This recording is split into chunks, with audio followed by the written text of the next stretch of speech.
And VortiX against LucifroN, I mean, we know historically that these two players are known for one thing and one thing only, and that's all-out aggression, right? Especially someone like VortiX.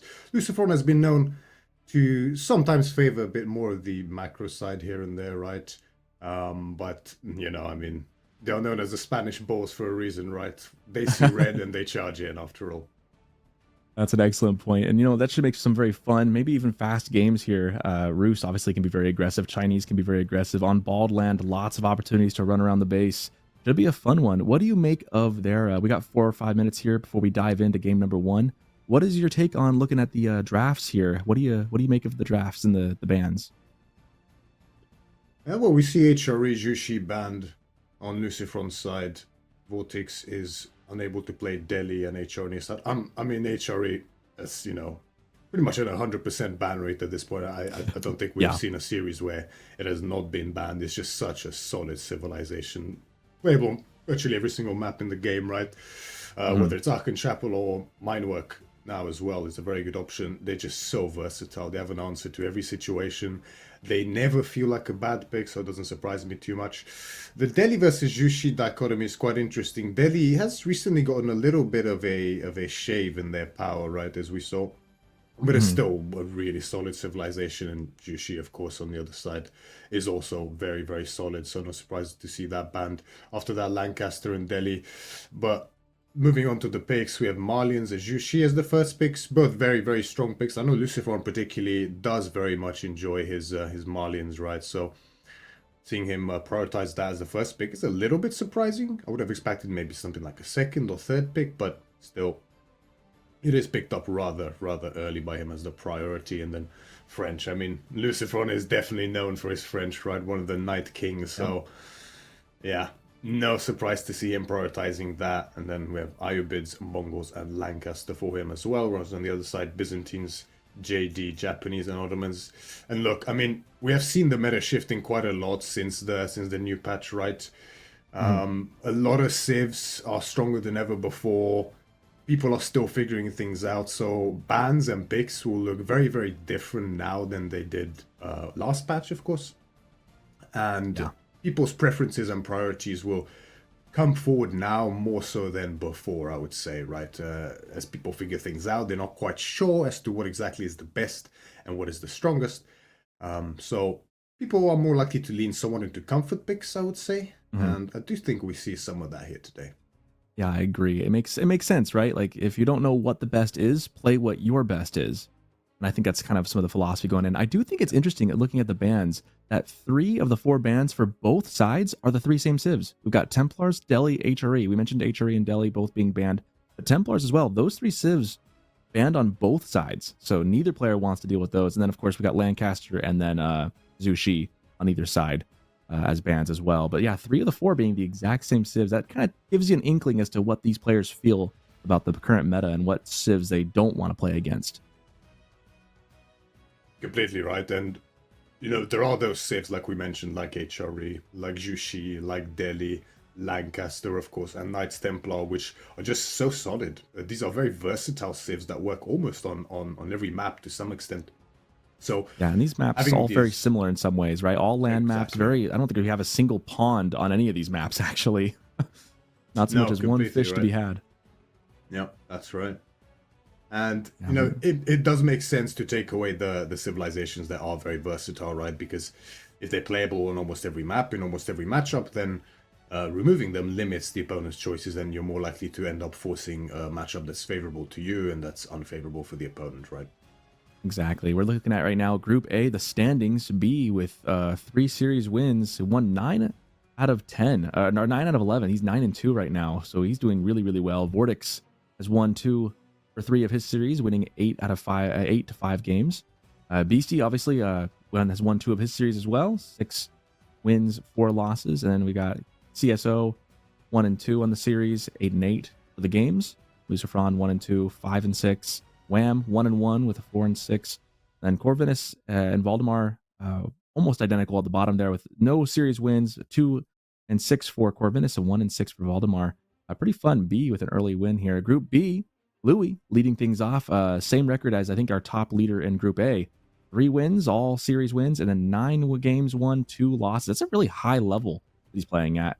Marine Lord, 2 of his series he's won as well, all 6 games. I think he's the only undefeated player I've seen in the main event so far with 6 of his games. Obviously, he's got more games to be had compared to like Louis, but 6-0 is a good start. Anatan, 2 series wins, 1 loss, 6-5. And you can see Puppy Paw, Demu, Neo Micah, Cat, and Sass following suit there. You guys can see the numbers. Any surprises? Anything that stands out to you, Myriad? Nothing too surprising so far. I mean, Mia Micah is someone that's very recently come up to a sort of high level, right? I mean, he's been playing, of course, he's a veteran of StarCraft 2 and moved on to AoE 4 recently. So seeing him in the 3rd spot over someone more experienced like Cat and Sass is maybe just a little bit surprising, but of course he does have history. But we do jump into game number 1 here between these Spanish bulls, LucifroN 7 and VortiX. LucifroN piloting the Rus here on both lands against VortiX's Chinese in the color blue, LucifroN in the color green. And both land, there's one thing this map is very known for, and that is small wood lines, very open space, and a lot of deer. Yeah, lots of deer. We saw that come into effect greatly in game number 1 of our last series, but now again, same map, game number 1 here. I want to point out that VortiX opting to not build the Imperial Official, doing the same build we just saw last game, just, building just the house, not the village. Bit of a different build. I wonder if maybe that leans into, again, Cal was talking about how that kind of leads itself to a faster pro scouts. I wonder if that's in play for both these civs, as both civs could easily jump into that. Yeah, the dynamic between these two civs has been very, very interesting since the advent of pro scouts several months ago, so to say. LucifroN on the Rus will get slightly later pro scouts timing than the Chinese, of course, thanks to the Imperial Official supervision that will come in after that feudal age. But the Rus, as we can already see, there's 3 scouts on the field, so although their pro scout might be delayed, that doesn't mean that their day will be delayed due to the fact that they will have more scouts on the field than the Chinese initially, despite their faster tech. Yeah, big open map, lots of food to be had on the edges. Should be in for a fun one. Again, both these players known for being super aggressive, and look at the sheep for VortiX. I am a big fan of seeing that. He must have a really good scouting pattern. I haven't quite gotten my thumb placed down on where the sheep spawn on this map. I haven't quite, again, I haven't played this one quite enough to know how they're distributed, but VortiX with a little bit of a bonus there to get things started. Yeah, and that's very important for VortiX here as the Chinese, right? I mean, the sheep spawn sort of in the center, and especially around the sides and around the opponent's base. It's a bit dry Arabia-esque. There's kind of sheep somewhat everywhere on the map. But very, very important here for VortiX to get a nice, healthy chunk of sheep under his belt, because, of course, I mean, LucifroN with the Rus having 3 scouts, it's very dangerous if he picks up a lot of sheep, which is very possible when having so many scouts on the field. So VortiX will definitely be happy with his sheep haul. And the first landmarks are now on the way. Imperial Academy for VortiX, nothing too surprising there. And of course, the Golden Gate with 5 villages for LucifroN. Yeah, it definitely gives us a feeling we're going to see some pro scouts on both sides. This is very indicative of both of those builds. Rus is such an interesting civ to me in that it feels like they have 2 of the best landmarks in Feudal Age. The Golden Gate and the Kremlin have both been just S tier for so long. And we see how I'm just loving this. Every time I see it, the sheep counter, sure enough, VortiX has 15 there, but LucifroN does have 17 in base. Pretty even count. A couple more left up to grabs. We see the live sheep counter there as scouts doing some early aggression, some annoyance, you could say, here to VortiX's gold line. Yeah, the scouts will be putting on a little bit of pressure here, right? The deer are somewhat far away on this map from your base initially, so we will not really see the standard shoving in of the deer that we see with the 3 scouts that Rus typically does. And an overlooked detail of that little burning and torching of the mining camp will be that, if VortiX does look to go for a forced drop-off with the villagers, it can be quite annoying because the villagers will start actually repairing the camp, which for these tight timings in terms of the stable and the pro scouts technology is going to be quite annoying. So although it doesn't seem that impactful, it could be more impactful than you would assume. Yeah, definitely. You see, there's the first stable being dropped, or sorry, not stable, barracks being dropped by LucifroN. Obviously, he's not going to need to get scouts from a stable as he's got the hunting cabins. Mining camp, almost getting torched down. Villager has to get pulled and idled to spend some wood to repair that. Yeah, and there we go. The harassment is already mounting up, right? And this repair, these sort of micro gains for either side is what really separates this level of play from anything below, right? It's all about the small efficiencies, the small leads that mount up over the course of the game. In isolation, they're not too significant, but over a 20, 30, maybe even 40-minute game, it is all an amalgamation of the little advantages that have been gained throughout that game, because of course it's very difficult to severely punish opponents for bad moves at this level, because I mean bad moves just don't happen that often, right? So you have to look for these small advantages that you can gain throughout the game. But barracks opening for both players, a little bit surprising on LucifroN's side to open with a barracks so soon, right? I mean, he has access to more scouts than VortiX's Chinese, but it's probably in anticipation of VortiX's own space coming out, as well as his own scouts and potentially horsemen later on as well. Yeah, I thought it was interesting. We saw the blueprint of LucifroN dropping a stable down, but then he deleted it, canceled it. So there was a thought maybe of adding that in, but instead he backed off. We do see Spears do get the scout. I was wondering if LucifroN would pull it back in time. Does not. Loses a scout. Spears emerging from both sides, like you said. Very interesting build. And there's the pro scouts coming in for LucifroN. I was wondering if we'd see that click in at any point. It does come in as expected. But Vortex has also just clicked his as well. So does get the barracks pulled out, but LucifroN very much ahead here, and he's going to get a bit of a speed boost on that as the scout goes down for Vortex. Yes, it's quite Actually, interesting. that was his only scout. Oh, yeah, it was actually. So down goes the scout of Vortex there, and I'm not sure if there is a stable built yet. We did see Vortex prioritize the barracks at this point in time over the stable.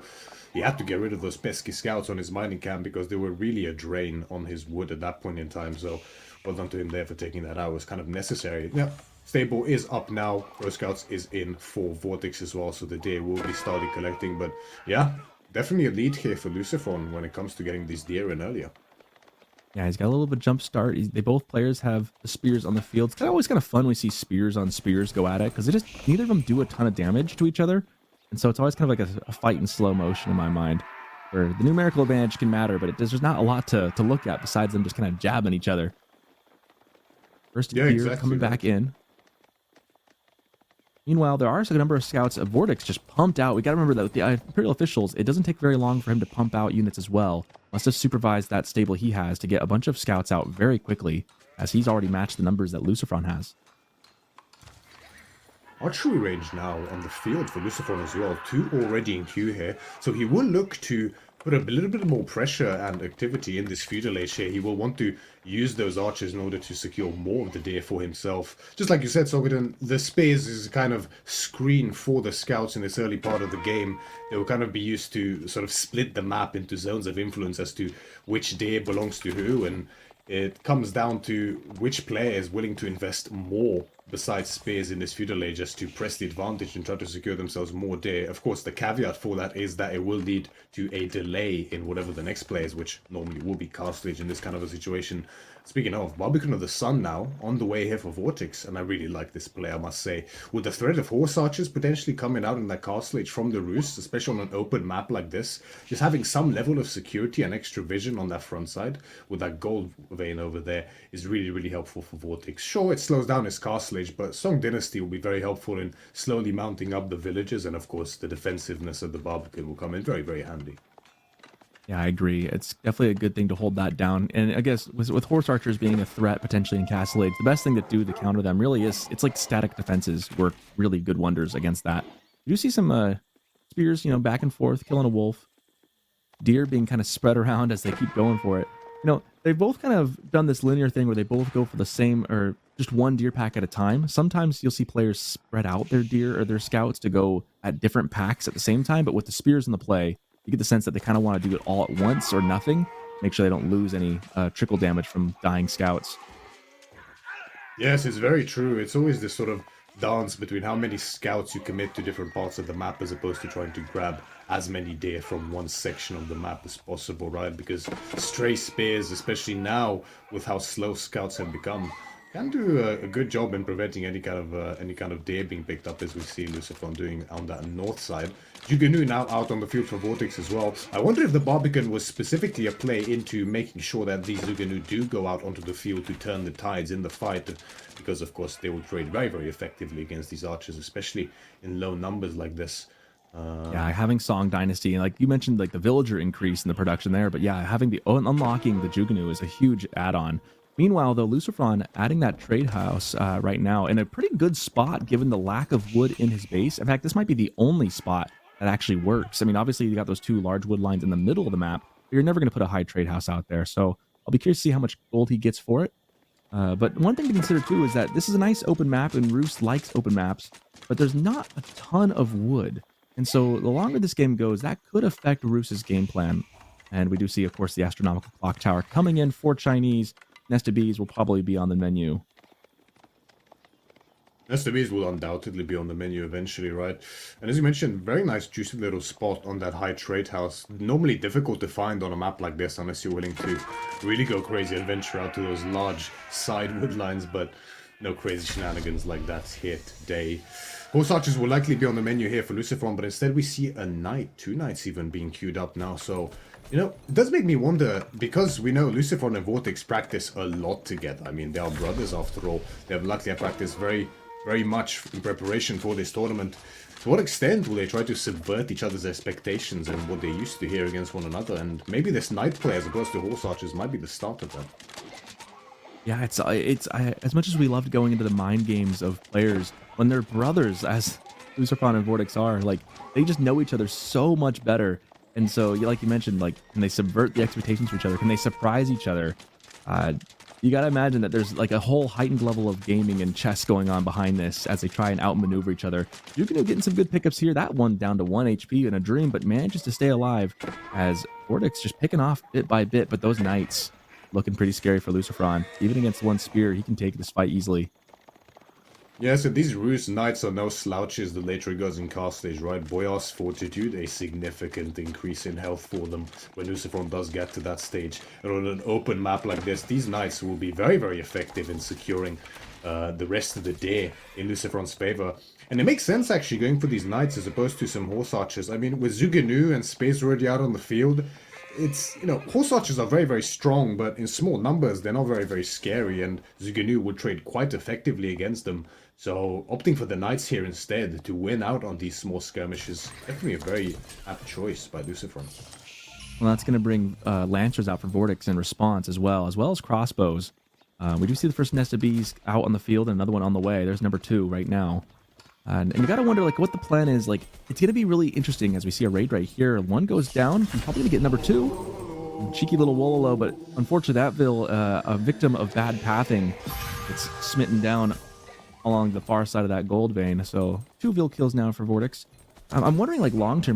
There's the first walls coming up from Vortex as well. Like, Chinese is gonna need to secure their corner of the map, and they only need about maybe an 1/8 of the map to do this, but getting those walls up is going to be very paramount for Vortex long term in this game as far as food goes. Because once the sheep and deer run out, that's when this game gets really interesting. Because how much wood is available to you? Because there is those 2 large wood lines in the middle, but there's not a lot around your base. Lots of small little isolated wood, which you may look like a lot on the mini map with all the little dots across, but it's going to get consumed so quick.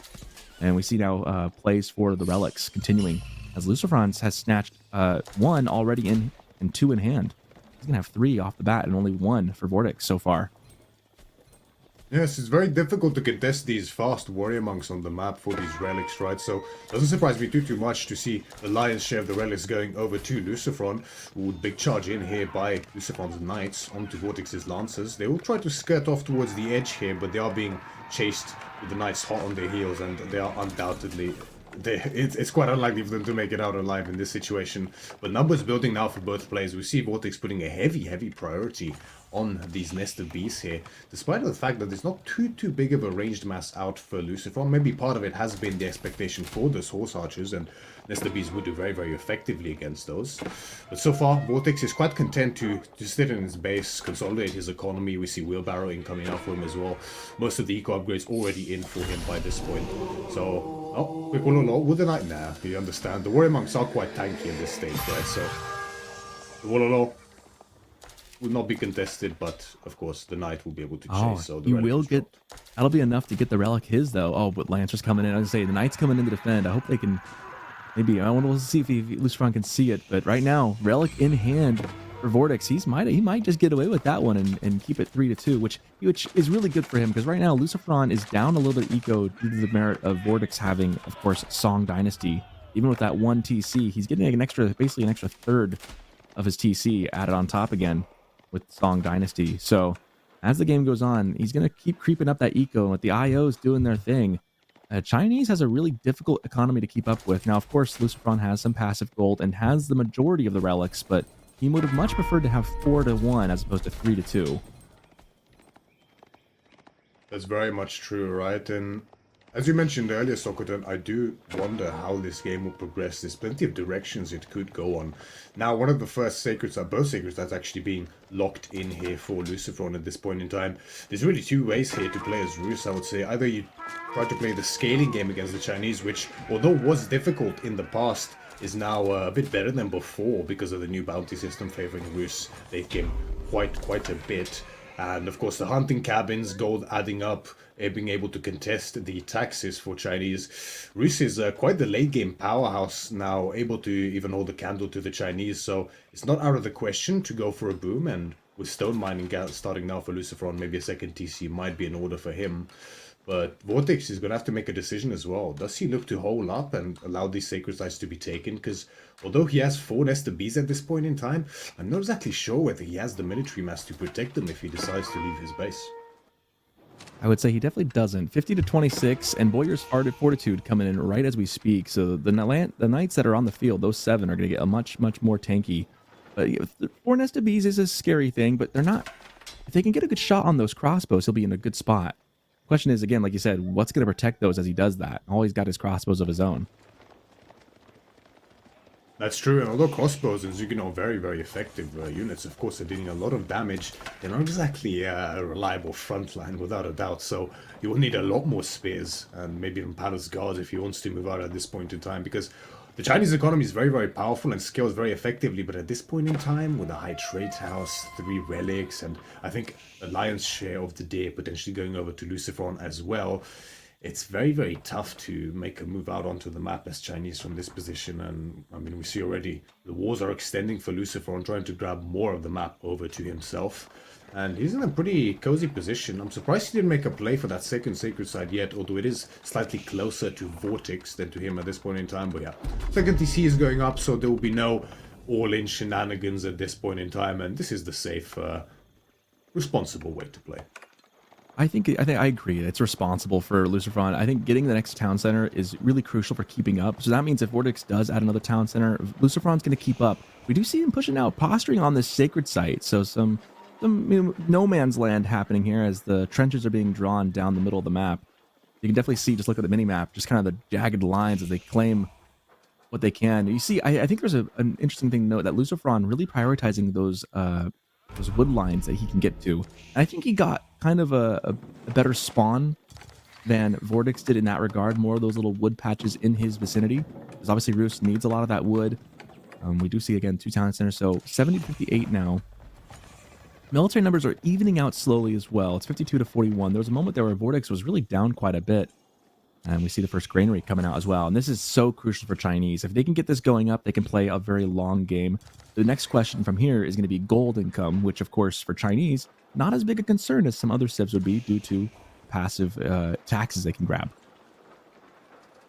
Completely right. Both of the civs have very strong passive income, especially in terms of gold, right? So resources will be aplenty for both. But none of them are too worried about running out of resources, at least in the near future. But those large gold veins in the center of the map, close to the sacred sites, will become a very hot point of contention throughout this mid and late game as the game progresses. So we can see Vortex already starting to posture a bit more aggressively at this point in time, feeling the confidence that his composition has been building up effectively. A lot of spears and crossbows now on the field, the 7 Nestor bees as well. This is such a tough composition to engage into, even for a civ with a lot of cavalry like the Rus. Yeah, definitely. I mean, it reaches a critical mass, right? We talk about that a lot in this game, like critical mass of range units, critical mass of siege. And I feel like VortiX has 7 Nest of Bees, which is kind of outrageous just to think of. If he can keep those alive, the game is his to lose. As we see stone walls really doubling down on the defense. And if he gets these up all the way, again, gold, he's got gold, he can make food. What more do you need? Wood becomes the only concern, so as long as he keeps the Nest of Bees alive, he's chilling. But even at worst, he could always trade some and buy some wood back. And this game, you know, we were talking about how aggressive these both these Spanish bulls can be. These brothers who are just known for just being go, go, go. And we're watching a late game that's most likely going to go to Imperial Age. Yes, it's just so hard for either of them to actually make any kind of super aggressive play in this kind of a situation. Sure, the map is open, but the walls are up by this point, and even earlier, it's very tough for LucifroN to push into Nest of Bees. It's very tough for VortiX to push into LucifroN with his slow, vulnerable composition. So yeah, late game is definitely going to be on the cards, and both players being very responsible here, posturing towards the close gold mines that they have. The left side already secured for LucifroN. Yeah, the keep is going to secure. This keep is such a great thing because it's not his sacred site right now, but VortiX doesn't. I forget the name. That religious unit doesn't see it. Now he does, and now he's dead. And really, I mean, that's good luck taking that down because Nest of Bees, they can do some damage to structures, but they're not going to take down a keep that easily. So if LucifroN could get a monk out there, he could take the sacred sites, and that could in itself become a win condition late in this game. Absolutely right, and very well said. I mean, that keep is huge there for LucifroN, because the left side, the northern sacred side is closer to him, but getting the keep up first on the sacred side that's closer to VortiX's base will give him an easy angle towards that northern side later on, without having to worry about getting raided or potentially decapped on the southern side if he does eventually lock in that sacred side, which he now very well could, with the keep securing it. Horsemen running around the edge of the map here, they might look for a large raid coming in here. Stone walls are going up for VortiX, as you highlighted earlier, so it will take a bit more than just horsemen to come in. But oh, there is a gap here, so 2 spears. I don't think we'll be quite able to stop this. Not at all. And the wood palisade walls they can take down. Finding the gap, I mentioned too, like if this stone wall gets up, VortiX is in a really good spot, but catching it at the last minute right here, this could be really huge. Palisade walls, not long for this world. Great Wall Gatehouse going up with 12. On that sacred site. Man, this is going to be quite the slog we have. High armory coming up as well for LucifroN, but in the base, looking for places to raid. We do see on the minimap units moving over to match that raid in the corner. And sure enough, the spears are chasing them out and saying, no, thank you. We are closed today. Horsemen have no choice but to retreat. Trying to take out the walls. Dude, great play. Oh my gosh. LucifroN with the heads up knowledge, knowing that he can torch them right now. Those walls are only torchable before they're fully up. And if he does so, the walls next to him crumble as well, keeping that back door potentially open for a try again later. Is that Nest of Bees? Oh, I didn't realize it changed the look of. I know the Nest of Bees now are on top of the Great Wall Gatehouse, but that looks different. You can actually see them on there. Yeah, it's really pretty cool, right? Really nice. We have the 2 on top there, so now you know exactly what is raining down hellfire upon you once you get nearby, and hellfire it is with how painful it is once you get near it. Well said about the stone wall, right? As we mentioned earlier, it's all about these small micro advantages, and stone is a luxury resource at this point in time. So any kind of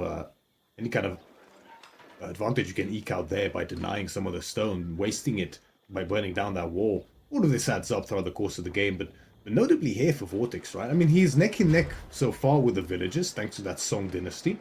But with no second DC of his own, eventually he will get to the point where he gets outscaled, right? And we can already see the income really, really heavily favoring LucifroN here. He's ahead in every single resource now. So the economy is going to run away here in LucifroN's favor if VortiX doesn't do something to consolidate further. Yeah, 1600 bounty for LucifroN. Eco is fully online. Both these civs can go super duper late game as we see the stone walls trying to continue, but not before some horsemen decide to sneak on inside, looking for any kills that he can get. And a villager goes down. Only about 10 villagers total have been killed in this game, and we're 23 minutes in, but that's going to change here as gold becomes a resource that even VortiX with all his passive resources needs to move out for. We see the horsemen getting some good raids in the back. Yeah, this may not feel like a so lot, crucial. but exactly what I was going to say. It's like it may not always feel like a lot when you're trying to do it, and it's like 1 or 2. It doesn't feel like enough, but the idle time and then keeping your opponent busy in their own base can really just pay dividends. Because I mean, eventually we're going to get to a point where each player has about 111, 120 villagers, and that's going to be all they need. So one TC on Song will do it for Vortex, but it becomes a matter of how much idle time can you cause. And we see right here, lots of idle as this wall goes down again. Man, that back door looking more like a screen door than a stone wall as he continues to keep it open. And more raids coming in, 13 bill kills now. Yeah, well said. And LucifroN is just so good at this run. He knows how to find these opportunities to just sneak in cavalry and start raiding, cause havoc among the economy. The Rams broke down the wall, and there's another battalion of horsemen coming in to prevent any kind of re-wall attempt. He's just so good with these timings. I think due to the Chinese villager extra building speed, the wall will go up in time, but there is a ram about to tear it down as well in turn. The raid gets cleaned up in the base, but the damage is starting to really mount up. We see almost a 20 eco lead close to at this point in time for LucifroN. Sure, for this point in time, Vortex does have the keep up on that gold in the north, which is so important for him. But if he's not able to stabilize somehow here, maybe drop a keep at this point in order to prevent more of these raids from coming in so easily, the game will run away in LucifroN's favor soon, and the idle time especially, yes. I said it last week. If your vills aren't working, they might as well be dead, it feels like at times. Obviously, that's not quite true, but the idle time is damage inflicted, even though if it doesn't show up on the graphs.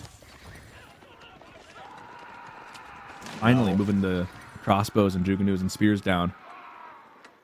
Yes, and LucifroN forcing Vortex to keep moving the slow, lumbering army mass from one point of the map to the other. All the while, he's only consolidating his economy further. I mean, just look at the upgrade advantage now for LucifroN. He has all of his Imperial Age economic upgrades, most of his Imperial Age blacksmith upgrades. I'm not quite sure what the university upgrades look like for him yet, but I'm sure he has a few of them in already by this point. Tide Barn's now on the way for Vortex, as well as some more blacksmith upgrades, and the hand cannoneer ranged upgrade as well. That is, I believe, yep. Pyrotechnics increase the range of hand cannons by 1.5. Very powerful upgrade here for Vortex's Chinese. We see there's a very scary siege mass here for Vortex, which makes it extremely difficult for LucifroN to actually win a direct fight. But that's the beauty when playing cavalry on a map like this, is if you can just chip away at the opponent's eco, as we have seen him doing so far, eventually will come a point where, sure, the main fight might become difficult, but if your economy is just so much stronger, then eventually you can bring it down. Hiding the ram in the stealth forest down there, that was fun to see. It's, I hope everyone's ready to sit back, relax, and enjoy the rest of this game, because it's probably going to go on for a while here. It looks like both players ready for the long haul. That ram, man, if I'm Vortex, I'm just so frustrated with how much he's just hitting that back corner, keeping things busy. We do see some bombards taking out the Great Wall Gatehouse. That's going to go down pretty quickly without support. Another bombard hoping to counter-snipe the other bombards, as we have bombard on bombard action. Mr. B's just looking like a flamethrower from up top on there. So these bombards are another thorn in Vortex's side, but at this point, a thorn in his front, more so, as the Great Wall Gatehouse is not long for this world at this point in time. Now, Vortex does have his own bombards, which are, in fact, stronger than LucifroN's bombards, at least in terms of health. But, of course, with the high armory in for LucifroN, his own siege is going to be cheaper as well, and he has some very unique, powerful upgrades for himself as well. But the Nesta Bees are moving into position. One volley from those could do tremendous damage onto those bombards. They don't quite manage to snipe it out, but close enough. They move up closer again. Oh, and the village is still down as well. Oh, there's just so much damage from these Nesta Bees, but a large horseman mass now moving in from LucifroN. Vortex's own infantry is moving into position here. The siege is caught out on the front there a little bit. There's a lot of horsemen here, but a lot of spearmen as well. LucifroN's backline is still just chilling at this point in time behind the keep. There's no need to overcommit here just yet, right? I mean, sure, the bombards are in position, but the keep is still standing strong and didn't get fired onto yet, so there's no need to force a fight unnecessarily. That was a big skirmish there. Felt like neither one dealing a knockout blow, but man, some definitely taking some punches now as we reach the late stage of this game. As the posturing, this little no man's land is going to turn into a real meat grinder. We're already starting to see that. I mean, the difference, it really is. I mean, I look at this, it feels like we're battling in trenches. They've got just like not even a screen's width between the keep and that Great Wall Gatehouse.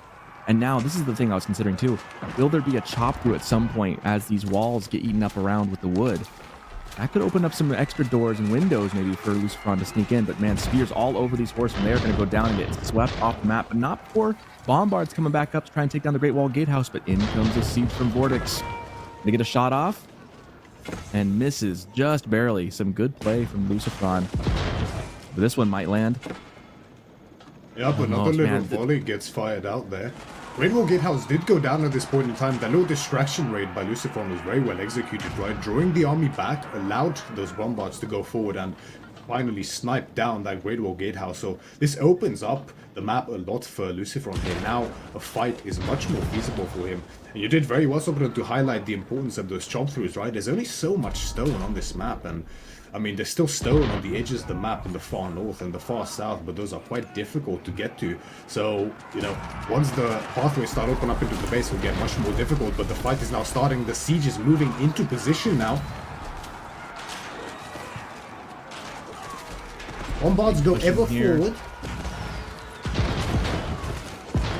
This looks dangerous. The backline for Vortex doing a lot of work as they're focusing forward. That keep still reigns paramount right here. Forcing the siege back, but frankly, LucifroN doesn't really need the siege right here. He needs just the military mass. But I'm seeing a lot of units for Vortex. Horsemen coming out trying to defend. And again, we just kind of have a wash as both sides hold and don't break through all the way. Now, that Great Wall Gatehouse being down means that if LucifroN can ever get that mass going again, he could push in really quickly and really hard. But unfortunately for him, he's down like 20 military as we see a full farm transition for Vortex behind this. But looking at the numbers, I mean, both civs could probably do this all day. However, I worry about the gold income and the wood income for Vortex. Like I said, LucifroN secured more wood for himself off the bat. And that's going to be hard for Vortex to keep pumping out more and more siege as things go on, especially as he's making mass spears. Yes, I was just about to highlight that myself. I mean, the wood income and the gold income Vortex is looking quite anemic at this point in time, right? And sure, taxation is very, very good for the Chinese, but the hunting cabins, which I'm sure LucifroN has not been slacking on, is really, really mounts up as well in terms of gold income, which makes the Rus able to contest what is historically known as the best late-game civilization in AoE4 in the form of the Chinese. But whether that's still the case is, you know, up for debate at this point in time. The siege mass is building very quickly now for LucifroN, right? And maybe the tables are starting to turn. I think if he can secure these sacred sites and put the timer up, that would help him a lot here, as well as getting some extra gold income coming in. Meanwhile, there is that one 8K in the middle of the map that looks like Vortex is still sitting on. We haven't seen LucifroN try and push that quite too much yet. There's a keep on there, but honestly, LucifroN could maybe wrap around and get that. He's got the siege mass to do it. And we see building some walls here. Interesting choice. I'm curious as to what the implication or what the desire is with this. Yeah, this is interesting here. I wonder if it is an attempt here to play in order to force Vortex's troops to go into that choke point there towards the sacred side, because with so many Springles on the field for LucifroN, and the Rat from the North, now the wars are certainly paying dividends, yeah. And with the Springles are able to force a fight in the choke point, they'll get an immense amount of value going, right? Now, a lot of hand cannonades here for Vortex coming in from that northern side under the keep. They're taking a lot of damage, but if he gets down the seed, it's worth it. Nesta Beast firing on the backline as well. Most of the Springles have gone down. Bombard's quite low health as well. All of the horsemen for LucifroN have died on the front line, so the Nesta Bees are uncontested at this point in time. A lot of damage being dealt out by them, so much value gained, but still, LucifroN's backline is still holding relatively strong. Horsemen are moving forward, trying to get onto that top of the Nesta Bees. There's still quite a few spears here blocking the way, but it's so slow. The siege is so slow. He can't quite keep up with the Yuan Dynasty bonus of the units, making them so fast. And at this point, LucifroN pushing Vortex back into his base. It's the wood eco. The wood eco is all the difference. Vortex only has 100 and something wood. Look at the 2,500 a minute for LucifroN to only 500 for Vortex. All the gold and all the food in the world can't buy you more trees if you don't plant them first. And it looks like LucifroN, just by sheer merit of that siege ball, is able to keep reinforcing it. And now you know that wall, choke point. What a heads up play. I never would have thought to do that. But really, really smart given the competition he has. And now we see the Great Wall of China falling down as the wide door opens. And now there's nowhere for Vortex to go. He has no secondary fallback point besides the TZs. And once he starts getting his production sat on, he's not going to produce anything else. He's got more military right now, but economically, how is he going to keep this going up? I mean, we see spears just falling in droves by the Springolds. Completely correct. And we mentioned before the Spanish bows, right? Both of them are definitely smelling blood at this point in time, but one of them is smelling their own blood, it looks like, at this stage, as Vortex, a little bit on his last legs here. His economy is only falling further and further behind at this point in time. LucifroN, meanwhile, sitting on an over 6,000 resource bank. Putting the villagers on now, there's so many sprinkles, there's so many villagers that's gonna go down. VortiX doing a desperate last pushback in order to try to contest the center point, because he knows if he loses the center, the game is in fact over. Now, it's a good effort here, but a lot of villagers are sacrificed to make this happen. Larger backline here for Lucifer. I'm doing a lot of work, but still, these Yuan Dynasty units and the hand cannoneers doing big work in pushing back the max. The Chinese hand cannoneers are so scary and powerful. Large amount of the siege LucifroN is going down. Not many siege engines are left, but there's more reinforcement behind this, and VortiX gained himself a bit of a foothold again, some breathing room, but he paid a heavy price for it. I mean, the villagers answered the call of their emperor and came forth to defend their land with every ounce of energy they had and gave their lives for it. VortiX stays alive, but again, he has no wood to speak of, and LucifroN, frankly, has both the gold, wood, and food to remass everything he just lost. I don't see long-term how VortiX comes back. It just delayed the inevitable, I think. But man, what a pull and what a hype moment as those villagers just making the last-ditch effort. They buy time. It's even military numbers right now. I just don't know how VortiX sustains this, though. It's so difficult, right? I mean, such an entrenched position with such a strong economy behind this for LucifroN. I mean, even now, 2.7k income in terms of gold per minute for LucifroN. It's such a scary amount of gold. And it's only going to get worse for VortiX, just like you said, right? I mean, sure, he has taxation to help him out behind this. But still, I mean, hunting cabins, mathematically, they actually give more gold once the cap is reached than the taxation. And Observer very well highlighting adjustable crossbars now on the way in for LucifroN. Once those mangonels hit the field, there's none in production just yet, but I'm sure he's preparing if adjustable crossbars is now in queue. Those will make sure that any kind of fight will be extremely difficult for VortiX to take, more so than before. At this point, LucifroN could go Imperial twice if he had the option with the amount of resources he has, so he can do this all day. And he's not even going to care if these horsemen just charge in. They know what the job is and what they need to do. More hunting cabins going up behind this for LucifroN. He's looking to reach that cap, knowing I mean, with this amount of wood income, normally hunting cabins are quite an expensive investment to make, purely for the sake of gold, but he feels very cozy in doing so at this point in time. A swath of horsemen running into the back of VortiX's base, right onto those granary fields.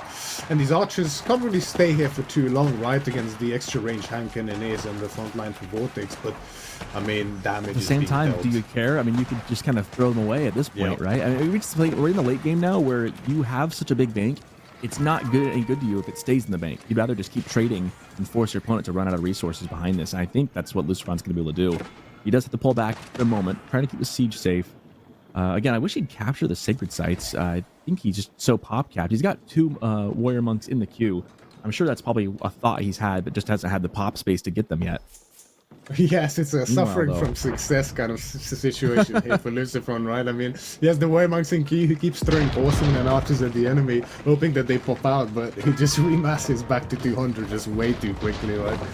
But now the keep, it just dies so fast. 8 bombards, 5 mangonels in queue, 3 springolds. I mean, normally the Chinese are known as the kings of siege in the late game, but LucifroN here is the Rus, looking to contest that title. We look away as we don't look. Oh, no, don't look away. Look away. No. All those villagers die for that tower. And the gold's about exhausted anyways. But that was kind of VortiX's 1 gold. He was getting at one point about 1,000 a minute again. And now they're all gone. So again, once those bombards or hand cannoneers go down, he's got 49 right now, which is a lot. But with 5 mangonels in the queue and 200 pop reached, LucifroN just looking to take a fight at this point. Really, he needs to off some villagers or something. Well, he's got 108. So he needs to just throw something away, maybe some more horsemen. He has so much invested in siege, taking up his pop space right now. Yeah, I mean, he just doesn't really care too much at this point in time, I think, right? Although he might be willing to throw away some units here to force a fight, if he can just keep building up this bank even further, then when it does eventually come to a fight, he will just be able to remass even better than he otherwise would, even though he was already able to remass very well. Quite notably here for LucifroN, there's no attempt to go into Streltsy whatsoever here. Normally Streltsy are a very powerful late game unit, right? But it makes sense against the Chinese because the hand cannoneers, with their extra range and move speed, they'll be able to kite those Streltsy very effectively, and kiting is something that the Streltsy very much are against, not only doing themselves, but that is one of their weaknesses too, right? So instead, just opting for archers here, and the You know, horseman. Vortex And actually has lot a of shot here. There's something he could do.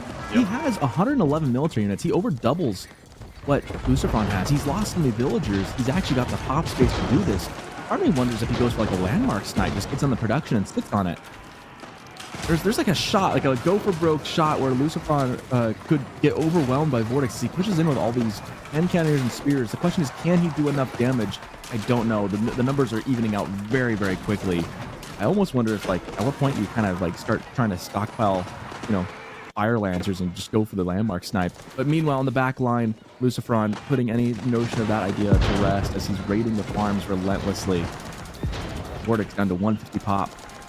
There's a bit of a Hail Mary here by VortiX, right? It just had to do something in order to try to reassert control, or at least some semblance of control over the center. I mean, 50 hand cannons on the field, that's a mass, that's certain command respect, and you have to try to use to your advantage. But just like you said, I mean, the rematch from LucifroN is instant. Like I don't think I've seen him drop below 200 pop for the last 20 minutes, potentially. So, although it's a good attempt there by VortiX, it just needs to do so much more. He has to take so many favorable fights back to back in order to turn this around. And I'm a believer, but I'm just not sure it's possible, especially with these raids coming in on the back constantly from LucifroN as well, not skipping a beat. I mean, you know, VortiX saw a good opportunity there to try to push forward as a large portion of LucifroN's army was there raiding, but I mean, you can see the siege mass is just absolutely critical. Yeah, I don't see how Vortex claws his way in. I mean, it's 74 to 44 military, but like, again, 7k gold in the bank. As long as the production is open for LucifroN to keep producing and replacing what he has, he's not really in any danger. Well said indeed, and I mean, we see the hand cannoneer mass from VortiX is extremely scary, but what extent can he keep remassing this? Under 1,000 resources now in the bank for him. It's just so painful, and he knows. I mean, there's just no real way to reiterate control in this situation, and GG is called as LucifroN takes the game #1 on Borderlands with Rus. Yeah, Chinese is sticky enough that he could, you know, hold out for a lot longer, I think. He could probably drag this on to a full hour if he really wanted to, just by nature of the Civ. But kind of to your point, like, there's no realistic way of winning. Unless, you know, LucifroN were to just completely fold or do something outrageous or just delete his military by accident. There's not really a way back in. And so there we go. A long one at that. These aggressive guys taking it passive to start and going the distance here in game #1, drawing us to a full 41 minutes and 56 seconds. But in the end, LucifroN is the brother who wins game #1. Yes, I mean, part of me does wonder if this is, you know, the hidden or misleading cup or something, and the names are just wrong for the players, because, I mean, a 40-plus minute game between LucifroN and VortiX, I don't think anyone had that on their bingo cards, right? So it's really not something I expected here, but still, I mean, a matchup like Rus and Chinese, it's kind of to be expected. I mean, both civs are at their peak in the late game, and they both have very strong defensive bonuses, very strong economies that makes it extremely hard to push and sort of force a close at any point earlier in the game, unless there's some severe missteps from one side. So, see some of the highlights here. This big siege mass looked very scary at this point in time for VortiX, but the eco for LucifroN is just kind of running away. And is this situation that we have seen quite a lot recently in AoE4 over the last year, especially, where usually the civilization that plays full infantry up against one that plays cavalry finds it a bit more difficult to make it work, because the mobility of cavalry, especially on an open map like this, is not something to be underestimated, and if utilized properly, it can net so many gains. Yeah, for sure. And there really never felt like there was a point where LucifroN was truly worried about losing this game. Felt like he had an edge at least at every given point. There were a couple of moments where it got kind of even, like there was a couple fights that could have maybe gone a little either way, and it looked like VortiX might have been getting some ground. But for the most part, it felt like LucifroN was kind of in the driver's seat from the get-go. Got a really good, I think he got a little bit more sheep, got more of the venison, was always, you know, took more of the map with the walls, had more wood, which really came into play later in the game. And then just the constant like raiding on both sides, like back door, front door, just kind of knocking on either side and keeping VortiX busy in his base. It's just a recipe for a good game to win. And we see that that's kind of how it turned out here for him. Despite Chinese's eco being so highly touted for being just great at passive gold generation, but Turns out Roos can do it just a little bit better when given a little more wood to work with. Anyways, coming up next, we have a matchup that I'm a big fan of: Byzantines versus Ayyubids on Lipany. Now, if I'm LucifroN, I'm very happy with this draft. I think Ayyubids into Byzantines is pretty good if you go for a tempo play. Depending on what Byzantines does, I think there's a couple dangers, a couple avenues that Byzantines can work around and win this.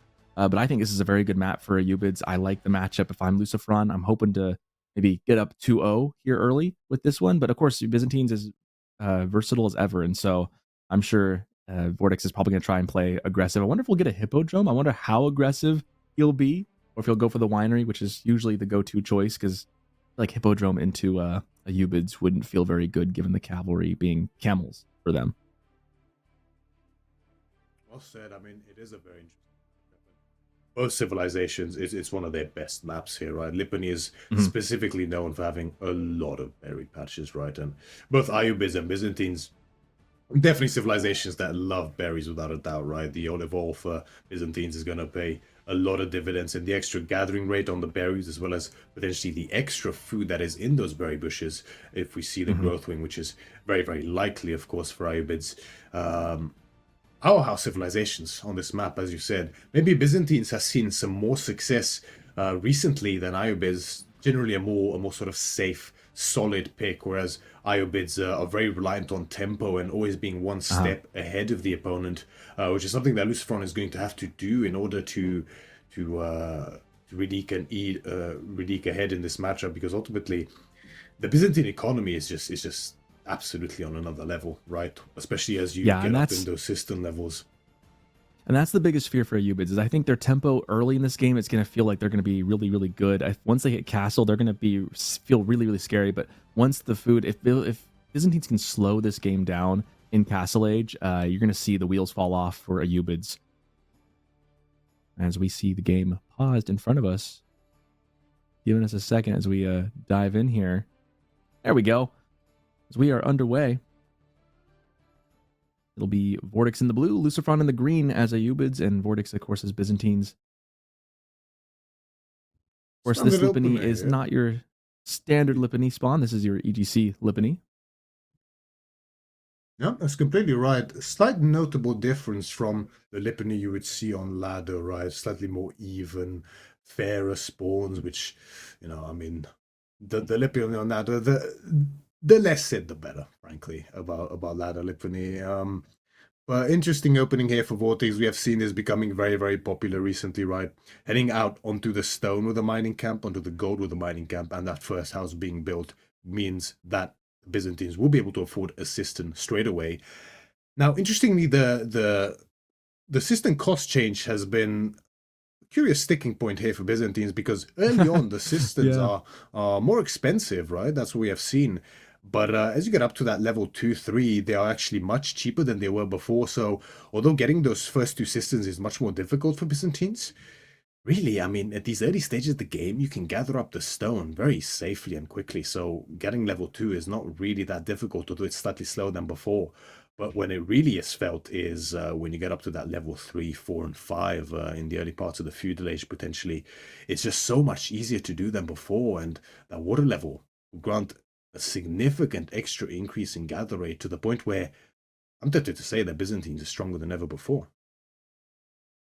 Yeah, definitely. I do think that Cal and I were talking about this last series about the change to the cost of the cisterns, and how we didn't. It feels like where we are now again is a really good spot. Being able to not build that first cistern -1 stone always felt so bad, and it's going to be economic wing growth. I love doing this wing as Ayyubids, actually getting the 3 and then the bonus on the villagers for the berries. It feels really, really good. Interesting that he started off on LucifroN started off early on the sheep to start with those villagers. He is on berries as well, probably saving them, because obviously you want to make sure you maintain all those berry patches so they get the extra 50 food on each of them. That ends up being an extra 300 food in your base if you do that right and don't consume a berry patch entirely. Yep, you're absolutely right. Interesting, yeah, as you mentioned, not starting here on the berries for Lucifer. I mean, it's fairly simple to just move the villagers onto the next berry patch along, in order to make sure that none of the bushes are exhausted before that wing comes in, of course. But It may just be a choice in order to. Oh, but now we did see it moving onto the berry. So, but notably here, 5 on gold already for LucifroN. That is a lot, isn't it? So it does make me wonder what exactly he plans to do with all that gold. Yeah, it's pretty quick. My go-to build for like a tempo, if I wanted to go for a fast castle like Rush and just kind of naked into it and try and catch my opponent with a good tempo timing, I would queue those villagers on from economic wing into the gold and stay on the berries for the time being and leave just like 3 or so on that gold. It is going to be the Grand Winery for VortiX. But of course, LucifroN's a much better player than I am, so I'm sure he's got something in mind here. Something in mind, yes, and there's this curious comparison between whether you go for logistics in the feudal age and growth in the castle age, or whether you go for growth in the feudal age and logistics in the castle age, right? It's sort of a there are slight implications to both, right, as to which is better in which situation. Having growth in the feudal age gives you a bit more of a boost when it comes to, getting any kind of units out that you may like. Of course, you do miss out on that healing from the dervishes, which can be very, very useful in any kind of early skirmishes. But ultimately, it does mean that you will get a faster castle age timing thanks to those the extra food on the berries, as well as notably the 3 extra villages, which definitely adds up. I think in this case, it makes sense to go for the villagers first. In that I like getting the 3 vills, I like getting the extra berries as well. And it's safe at my base. But then also going for the dervishes in castle, you get 3 of them. It's a better way. It's easier to get. If I don't expect to be fighting in feudal, I go for that because then I can just get 3 relics right away, which Byzantines is going to want those relics. If I expect to get pressured or have to fight a little bit in feudal, I would probably take the dervishes in feudal to kind of help facilitate the healing and get the most value out of your units. But I feel like both are viable. It's kind of just a if, like, kind of a what do you want when or what do you expect out of the game. Um, it does look like we're going to get Castle Age out of LucifroN. He's got the macro for it almost to a T. Knows that his opponent's doing kind of just a passive build so far. VortiX, no military to speak of either. So this is going to be just a quick castle game. In fact, I'm kind of looking at VortiX's eco. I feel like we're missing something. He's on 3 cisterns. It feels like he should have a lot more than he does. I'm like, does he have production buildings or something there? I feel like I'm missing something. He's going for wheelbarrow. Yes, it's interesting. I think he may have only just it feels like he's really behind. He may have just recently added the second village onto stone. Potentially, might have started with only 1, and it's just a sort of stylistic decision, right? Do you go with 1 on the stone initially, or with 2? It just kind of depends how fast you want those systems. Of course, if you may get the systems fast if you go for 2 initially, but it will result in the rest of your economy being just slightly stunted. I mean, your age up will be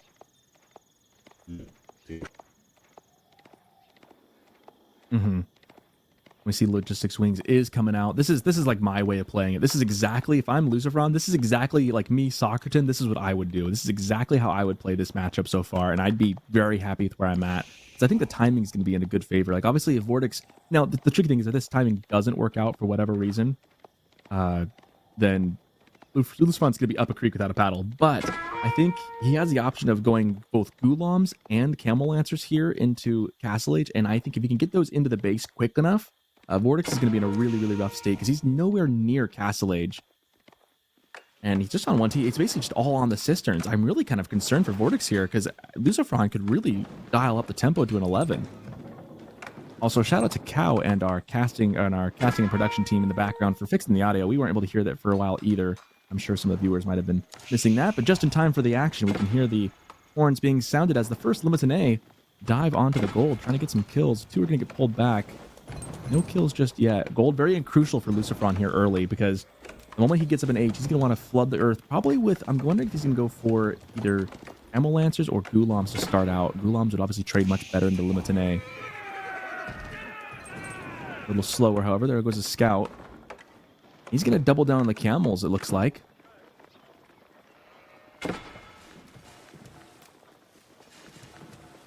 Berries being gathered. Going to be pressured here by the Limited. They come in looking for some kills. Just some frustrating things, but thankfully, being a berry civ, you've got the sheep to fall back on. Meanwhile, here go the dervishes. They want to go heal some of the villagers to start. The other 2 probably going to go off to go try and grab a relic or 2 if they can.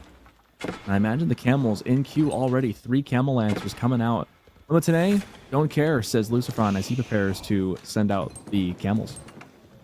The dervishes here are going to prove clutch, right, in healing against this early pressure here from VortiX. The javelins are going to make it difficult for any kind of archer play to try to counter these Limitane here. And of course the Limitane will do a great job in dealing with those camel lancers in small numbers.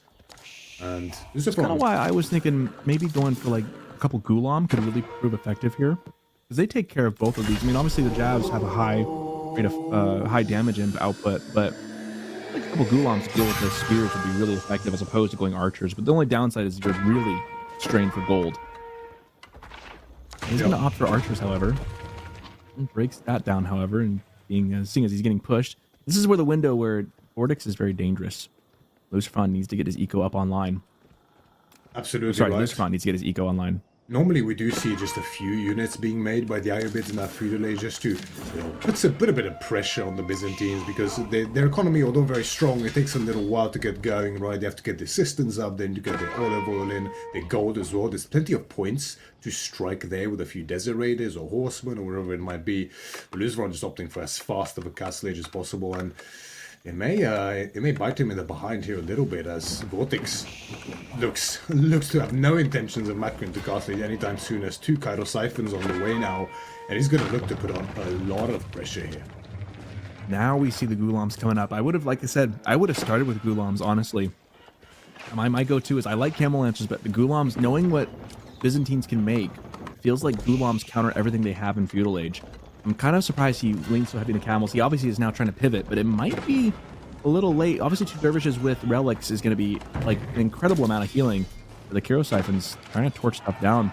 This is a tricky spot.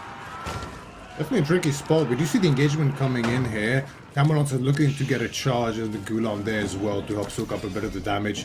And the Gulam, it's an interesting thing. Sure, I mean, ideally, you would want the Gulams to counter this composition somewhat, but the difficult part is that if the Gulams don't end up clearing out the mass that is pressuring you, then and they will end up dying because they are so slow, then you're just left with your resources being denied anyway, right? The Camel Lancers give you at least some semblance of raidability, map control, and potentially the possibility of picking up reinforcements, but we see very much now on the pressure LucifroN is as the dervishes look to make a desperate heal, but all of the camel lancers go down there as well as the initial Gulams. The dervishes now falling as well, and those are such horrendous losses there for LucifroN. That is crippling damage.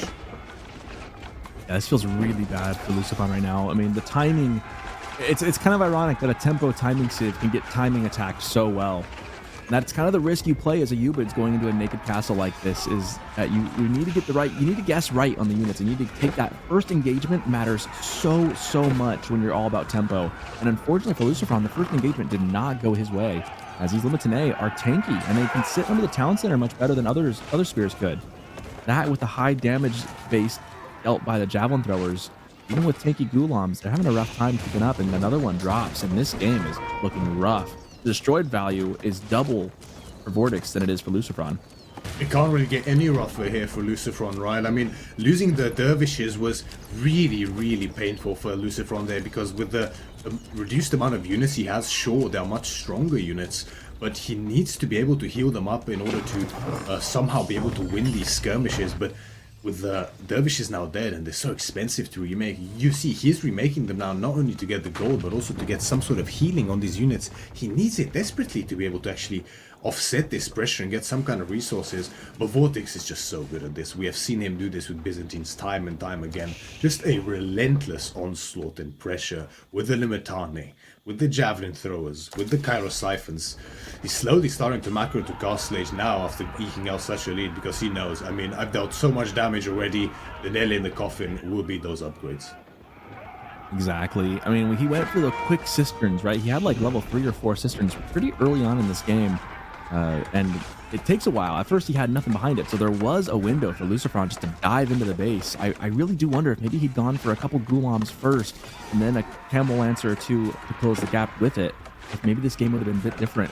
But instead, like, VortiX just is getting that critical mass, and it just feels like LucifroN, he just needs a minute to stabilize, but he's just not going to get it. And the VortiX knows he's not going to give him that kind of time. Golden Horn Tower coming up. This is the danger you run into when going for this naked castle age, especially with a front gold like that, right? I mean, it's so difficult to defend, and sure, I mean, although you throw up a double tower, even fortify them or get arrow slits, that sure will get you some extra gold in the short term, but the investment will delay your units further as a result, and with the Cairo Siphon, I mean, it's such a powerful ram. The extra range will make it even easier for the Byzantine units to defend, and the result of which we can see here. LucifroN's desperately scrambling, running around with villagers left and right to his base in order to try to get some kind of resource access. Not having wheelbarrow here hurts him even more than before, right? As he makes these runs, but I'm not sure it would be enough to make a difference. He's getting a lot of gulabs here together, but with Golden Horn Tower almost in, crossbows or cataphracts will follow for VortiX, and yeah, I mean, after that, what else? Yeah. What other options do you really have? It's like he'll be able to win this fight right here if he can take it with the gulabs, and he's gonna have the relics, so he might feel like, okay, I got the relics, I got something going. The problem is it's the cisterns. The eco has just been undisturbed for VortiX, and not a single villager has been killed by LucifroN in this game. Now, only 3 from VortiX, but the idle time I think is what's more important here, and the fact that his eco is just so much stronger behind this. And LucifroN, he's already moving out on the map for food. Once that dries up, even if it just dries up naturally, he's going to be in a really tough spot with the farm transition if he can make it that long. Yep, and it will be necessary, right? He just... I'm not sure exactly how he'll be able to do it. We do see him now desperately moving out onto those resources in the north, but this is what he has to do, right? In a position like this, you have to take these gambles. Otherwise, how else do you really get ahead? Normally, it pays a lot of fruit to play careful and calculated, throwing up towers onto your external resources, but here there's no other option but to gamble and try to do your best to eke out further resources to come back in the situation. The Gulams are doing good work here in this fight, and they must, in order to give Bruce LucifroN the breathing room he needs to be able to get another foothold into this game. But, I mean, yeah, we see that VortiX doesn't even feel the need to add a different kind of unit to counter the Gulams. The economic lead is just too far gone, and game number 2 goes in favor of VortiX in quick fashion.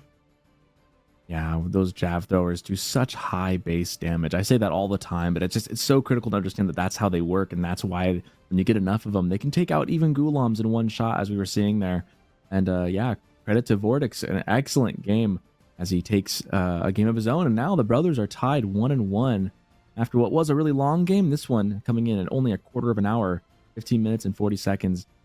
You know, I still feel like there maybe have been a play where LucifroN could have won that. I just think going Camel Lancers, like, they're faster and the Gulams are slow. I just feel like he needed to get something to deal with those Limitane first and foremost before trying to go mass cav. Because then the problem is those, again, the javelin throwers do a high base damage, then the Limitane are just really tanky. Just didn't have any way to get into the base, because if he could time it well, he could get into the base and mess up with Byzantines a bit. But you kind of sit here wondering, maybe Desert Raiders would have been a better play. Go for military pressure into fast castle, just a couple poke at the Berryvilles, put some pressure on your opponent instead. Military wing used to be a very popular choice, and still is in some instances for Ayubids. But instead, the naked castle, that's what can happen sometimes when you get caught left-footed there. And VortiX takes game number 2. Yeah, these are the very questions LucifroN is asking himself right now, right? I mean, they do say hindsight is 2020. What could he have done differently there? Maybe some units, like you mentioned, if you late, just to put on a little bit of pressure on that Byzantine side, get himself the space needed to get to Castle Age. Although a little bit later, maybe slightly safer in turn, right? Maybe opening with those Gulams instead might have been a choice, but it's still so tough. I mean, yeah, you know, if you open with the Gulams, it comes down to that first engagement, right? That first engagement has to go your way if you're going for the fast castle timing. And if it doesn't, you're really just, you can't do anything about it. You just get overwhelmed. If he wins the first engagement, that's kind of why I say, like, maybe Gulams, if you can just get the first little win, maybe you can get that snowball rolling. But I think maybe even units in feudal. I mean, once you see that your opponent's not just rushing castle as well, you got to be very cognizant of what they're building instead and what pressure they can throw on you when you open yourself up vulnerably to going up the castle age. But anyways, we have game number 3 coming right up after this. Dry Arabia. We're going to have Japanese versus Malians. This is an interesting matchup. I can't say I've seen this matchup in play a whole lot. What do you make of it?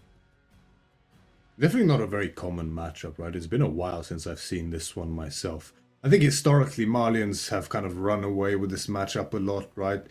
it's Yeah, it's quite that was my thought. difficult. Yeah, it's quite difficult for Japan to really match up that economy once the cow boom gets going. Especially, Japanese have some very good units as answer to Malians. I mean, for example, the Honorable Geisha, of course, deal Uh-huh. excruciatingly well with the Musafaris, of course, and Onamusha will deal very effectively with Sofas.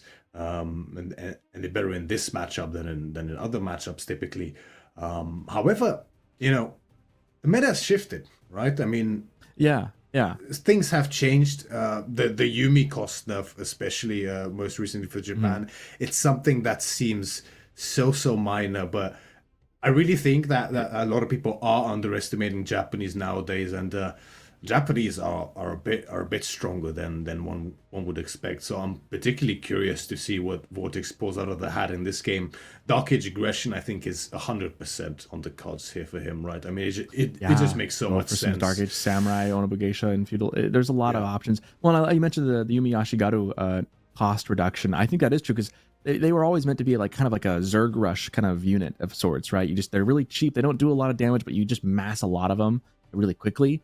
And with that change, I think that makes it lean more into what they're actually good at because in the field of play, they feel pretty bad. They really do, especially if anyone's used to seeing like longbows from Byzantines or maybe if you're an English main or even just regular archers. I mean, next to them, the Yumi just feel really weak, but being able to mass them up. But I agree. I think like Onobu Geisha could be a really good play here. We can't discount either the Mounted Samurai and Castle. Those are always, no matter, it seems like no matter what you have, even if you have the direct counter for them, they feel dangerous to deal with. But yeah, how Japanese is going to deal with the exponential growth of, not Byzantine, excuse me, Malian cow boom and passive resources in their economy. It'll be interesting to see, but I agree with you. I think Japanese is slightly underrated so far this patch. And so we will see how that pans out here as we dive in to game number 3. We're tied 1-1. Spanish Bros going at it. As we load into the game here, game number 3 between VortiX and LucifroN. VortiX piloting the blue Japanese in the eastern side of the map, facing his very own brother, LucifroN, in the green Malians on the west side of the map here. And yeah, as we expected, VortiX wasting no time. The cheaper barracks allows this to be more possible than ever before for the Japanese. Spearmen, one out on the field already, second in queue. And the only question now is how many spearmen we're going to see, and would there be a tower as well onto this very exposed frontal pit mine here for LucifroN? Yeah, this is a really good spawn for VortiX in particular. If you're a LucifroN, you don't love this. Both your golds are kind of up in front. In fact, the second gold really doesn't feel close whatsoever. And then having your main gold just be kind of right out in the open. Obviously, this is Dry Arabia, and that's the risk you run on this map. I will say, for me personally, I feel like as we see the spear coming in to try and torch the houses, it's hard to feel like you get value out of doing this. I know that there inherently is value in torching these buildings down, denying the passive resources, but it doesn't feel, what's the word, like tactile enough to me and I'm playing. Like, you kill a villager, it feels like I've killed something. These houses, sometimes it's hard to really feel the gain you're getting out of it. Yes, that's an interesting thought, right? Because the houses are only 25 wood for the Malians. They also give half the population that normal houses do, right? So it just makes sense. The decrease in gold income is certainly something that Malians eventually will feel. But the level of damage that you do, it just depends on what kind of pressure you can keep up afterwards, right? And we see the tower going up here. I mean, typically if you kill some of the houses and maybe the pit mine and you're then forced away from the gold, sure, that's good damage done, but I mean, you've taken essentially some damage of your own in turn because your feudal age is delayed, your timings are delayed. But a tower like Ooh, this, Saharan denying the pit Trade mine, Network. yeah, Saharan Trade This is an Network is interesting going up. response. I was wondering if those builds were going to come and build a tower, but instead we get the tower landmark. Will this other tower get up in time? This is going to be tough. That's Trade Network. Okay, we see more being pulled over. Will the pit mine go down in time? This is an interesting little dynamic. You don't always, I feel like it's almost a win just to get the Trade Network out instead of the other landmark. Like having this landmark out, like trade, obviously, actually trade is a pretty viable option here with the trade posts in the corners. Maybe this could work out for LucifroN if he gets it up. Meanwhile, tower for Japanese, VortiX has that one up. Spears trying to torch down the pit mine. Finally gets the villagers to be pushed back. It's an interesting choice here, right? Because the tower goes up. Realistically, there's no real way that the Saharan trade network will stop that tower going up. But what it will do is it will stop any of these houses or the pit mine itself from going down, right? And that's at least a pretty notable victory here for Lucifer. Now, the tower would still prevent any kind of gold mining from being done under this from this pit mine, which Lucifer knows, right? We see he doesn't even bother leaving space for a mining camp because he knows that that tower will make it so that there'll be no gold being gathered. But here's the thing, right? This is the tough part with rushing the Saharan trade network or a tower up for Malians here, is that the range can only take you so far, and some of the houses are still exposed there. I mean, the Saharan trade network has very, very good range, but still, that corner house there is exposed. The first house there is also burning, so that is going to be going down. This one on the southern maybe corner those will vills, also go down, but the will they get vills there in are pulled. time? Yep. Nope, just not in time. They're going to go for the tower instead. And Spears just hop on in, going to try and kill off a couple. They do have refuge nearby in that tower. Kind of an interesting mechanic there. They can just run right into safety just in time. But then you do run the risk of the fact that you have a lot of very weak vills. And so if you ever have a raid come down later in the line, you've got some easy pickings. That said, the tower will go down. And now the question is, was it worth it for VortiX? Was this enough damage? Like I said, it's hard to gauge for me. Obviously, I'm not as high level player as these guys are, but it can be hard to gauge how much damage you really did. And was it worth the idle time you had, the resources you put in, the delay in your own age up, as we see the Korra storehouse going up right now? I have to highlight what an incredible play there by LucifroN.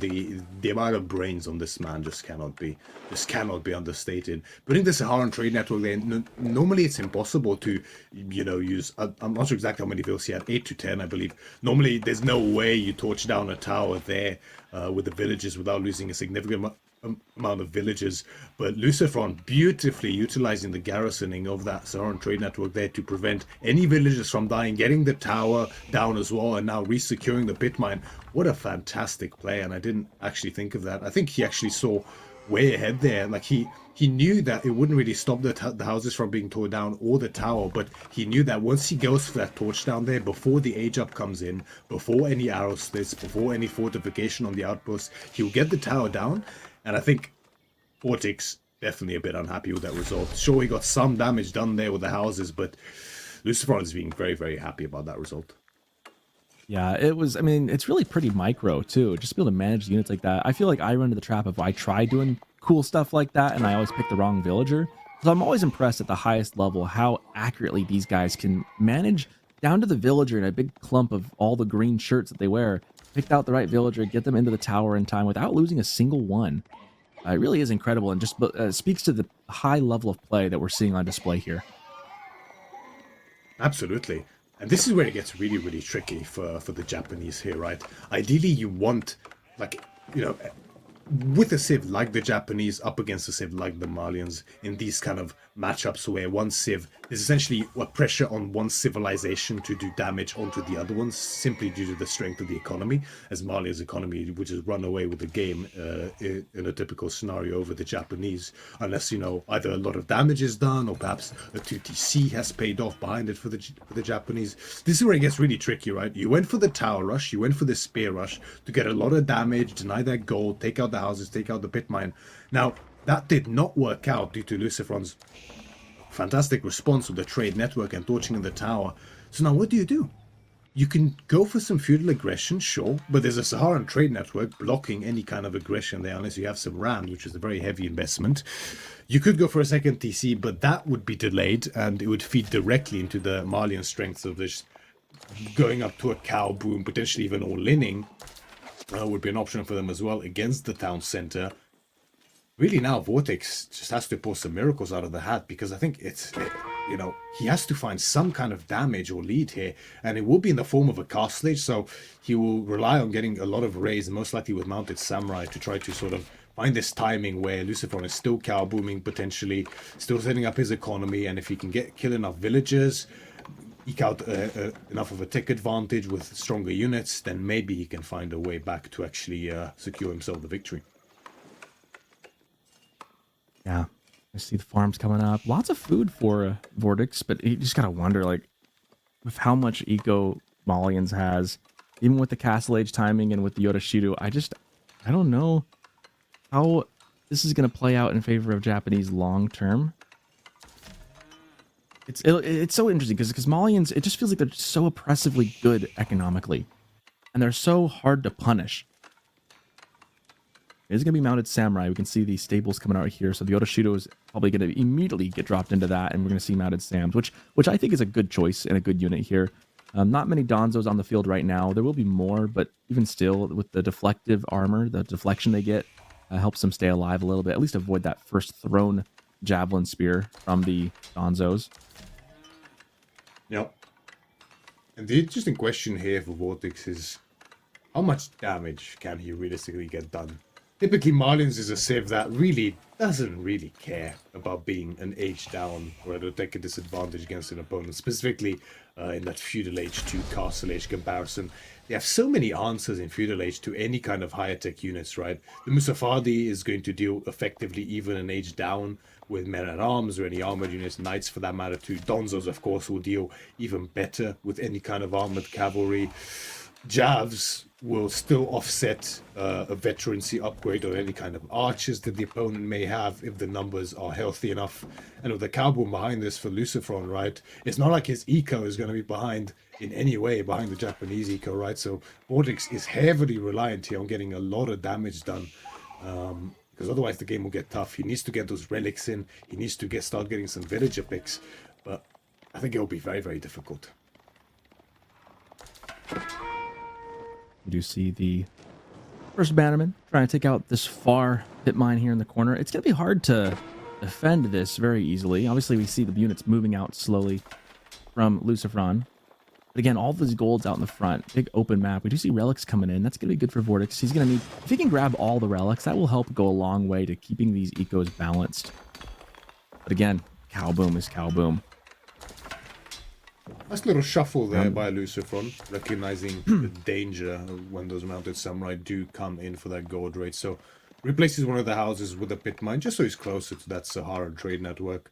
Archery range follow-up behind this for VortiX. Yumi is definitely going to be on the cards here, right? You need to deal with the Donzos somehow.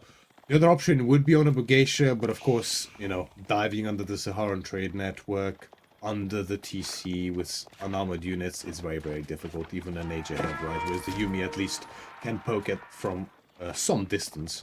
But now we see so many Donzos on the field, and LucifroN's perfectly content. Ooh, that's a really weak samurai right there, and needs to keep that alive. I say keeping the value of these guys alive is massive. He should send that one back home, heal him up, and then send him back out again in ship shape. Lucky he didn't lose that one, though. If you can get some value out of healing, such an underrated mechanic in so many ways when you can heal your units back up. Cow Boom is pretty much fully online. We do see the Grand Fulani Corral coming up, and so LucifroN's going to be fully online, and the military production will ensue very shortly hereafter.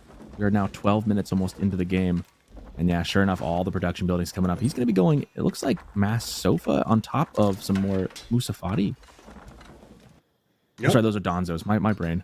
Yeah, No, it's perfectly possible to see a switch into Musafadi as well. You're not wrong there, Sokoran, at all. Typically, Sofa Musafadi is a very, very strong composition in Castle Age for Marlins historically, right? And against the Japanese, that would not be a bad choice at all. But yeah, good thing for VortiX saving that one samurai. I mean, losing any mounted samurai in this kind of situation is horrific damage, even more so than usual, right? When you're dealing with what is now a significant economic deficit. Well, he was really lucky that went for the scout and not the samurai. He needs to get that guy home. That dude's got a lot of boo-boos, man. He is not feeling too good. I really would wish he would take that one back and heal it up, because it's just not going to do any good for you when it's only got 17 health. It'll be dead before it can touch a unit. Meanwhile, some nice raid inside the base. Gets a Vil kill. First bloodshed of the game, villager-wise, as LucifroN kind of garrison the vills. But that samurai going to go down. I don't know if that was worth 2 villagers. What would you say? Yeah, it's a tough situation, right? I think normally when the game is relatively even, exchanging a knight for 2 villagers in this sort of castle age, I think it's, you know, a reasonable trade in most situations. But when your economy is so far behind the opponents, you can see the incomes already. I mean, an additional 300 food income for LucifroN.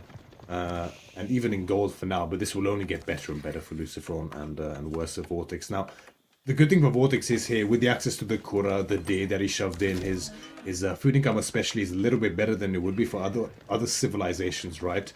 But this military count is going to climb up very, very rapidly here for LucifroN.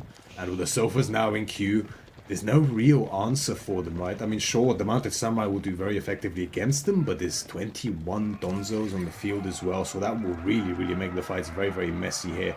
So once the sofa numbers start climbing upwards of 10, and a fight is forced, Vortex might find himself pressed between a rock and a hard place. Yeah, I'm worried about what he wants to do long term here. Yumi Ashigaru on the field, hoping to deal with the Donzos, but there's also Jaff throwers on the field, so, and it's not going to take very many to take him out. I just feel like the comp feels better for LucifroN. It's slower, but he doesn't need to be moving fast. His eco is just so much more superior, and he doesn't mind taking things slow. He could eventually just send a couple Sofa to raid, and it's gonna get, like you said, very messy very quickly. Now it goes down. Now, that said, there are a lot of, samurai on the field as well, and those things can get overwhelming, but it just requires a really good fight. When you've got 26 Gonzos, I just worry that that's going to be just enough to deal with the 12 mounted samurais you have. Yeah, absolutely. And, there's certainly ways here for Vortex to fall back into this game, right? I mean, as you mentioned yourself, the Mounted Samurai are an extremely scary unit, right? Not to be underestimated. So LucifroN does have to be very, very careful with the timing that he picks out to start moving out across the map and consolidate some map control for himself. Behind this, Vortex is doing a very, very good job of locking in the sacred sites, getting the relics in, right? If he keeps LucifroN contained in his base somewhat here and doesn't take too damage from any sofa raids that may be impending in the near future, and maybe adds in a second town center at some point as well, then it could be a situation where he can extend this game long enough to where he is once again in the driving seat. I mean, for now, he's in the driving seat, right? This Mounted Samurai count is building rapidly. He did a very good job of shoving in the day, getting himself a very healthy food income as well.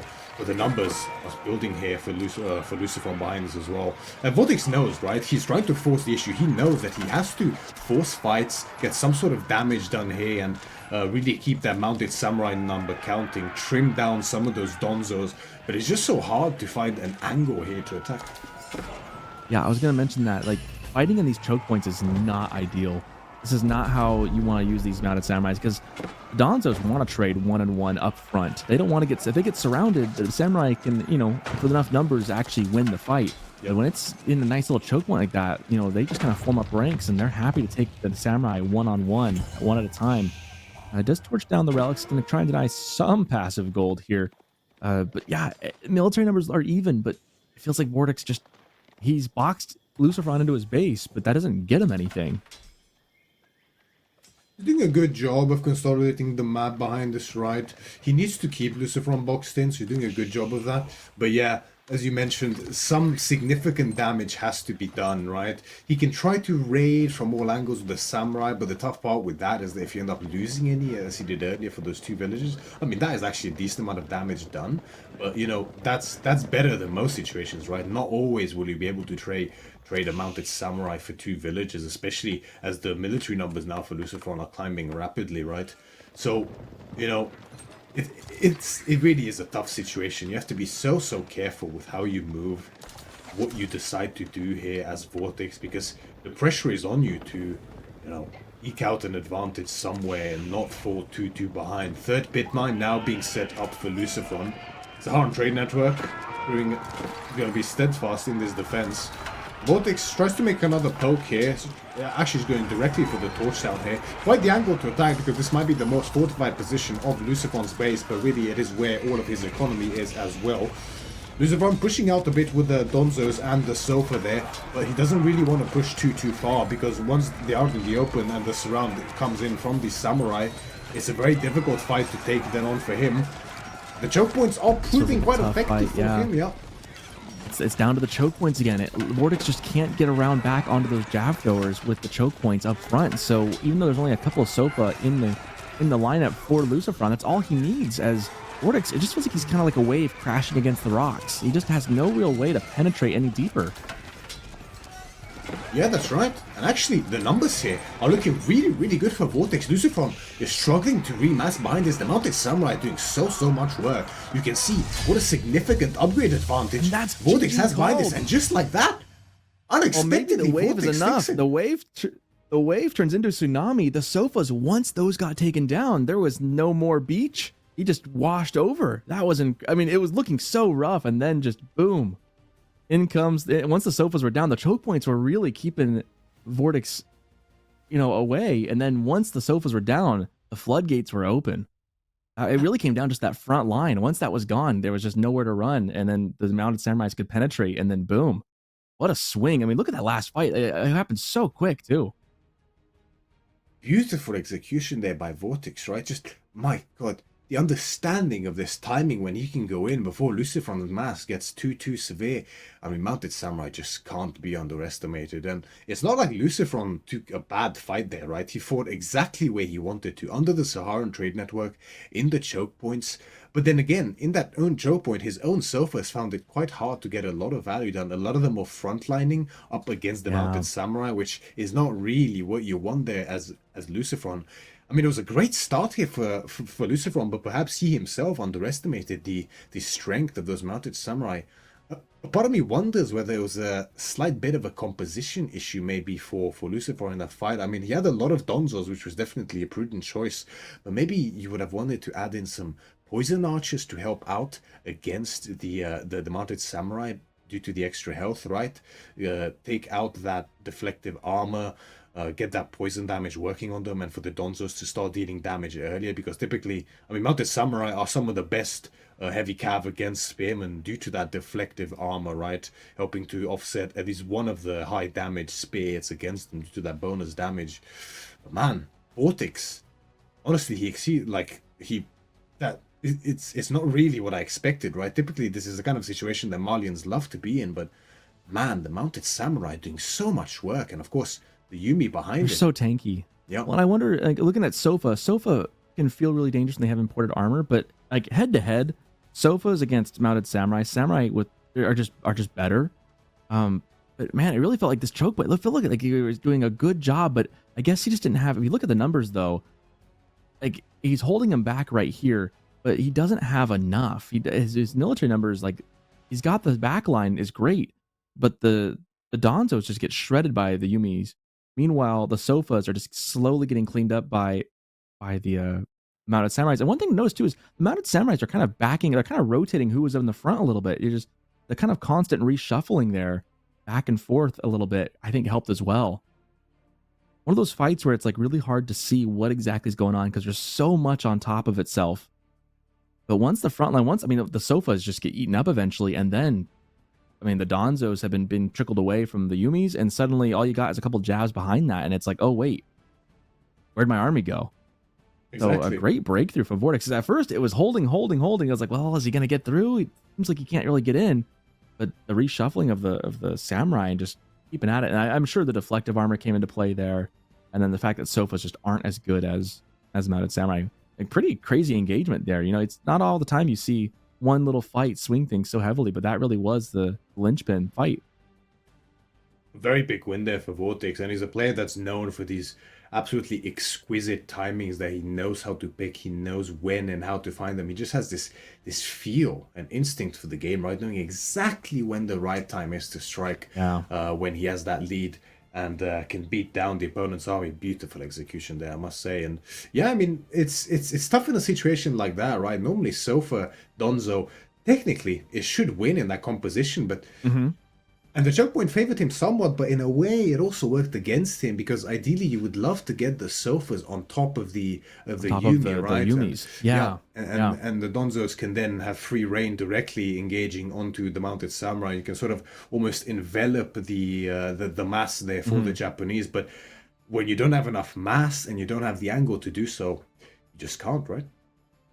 Yeah, I guess so. And the fact that, like, you think about like those jab throwers, they're not really doing a lot of damage against the samurai, but there were Donzos in that mix, and so the Yumis are taking out the Donzos, which are frontline units. The jab throwers they're only good against the Yumis, which are further back. So you got to get those further up, and with the stuff fighting in the middle, maybe they couldn't quite get as far to reach as much, and so they're probably, you know, just if you're A moving at that point, they're just hitting what's up front, which is going to be there's no spears for them or anything, no archers for them to counter. It's just the mounted samurai, and they're not doing nearly as much damage. Even though they have a high base damage, they're not doing as much against mounted sams with their high armor that they have. So an impressive win there, as Japanese prove why they are very underestimated in many people's opinions. But we move on to game number 4, as VortiX now has match point 2-1 against LucifroN.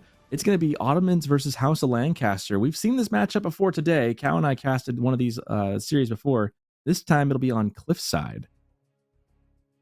Yeah, very nice execution from Anatan in the previous series did allow his Ottomans to reign victorious over Demo's House of Lancaster, who's very experienced and a veteran of the Civ by this point, right?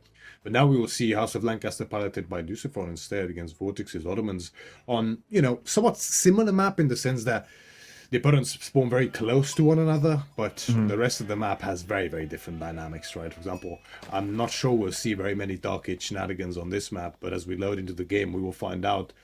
VortiX, I mean, in the north side of the map.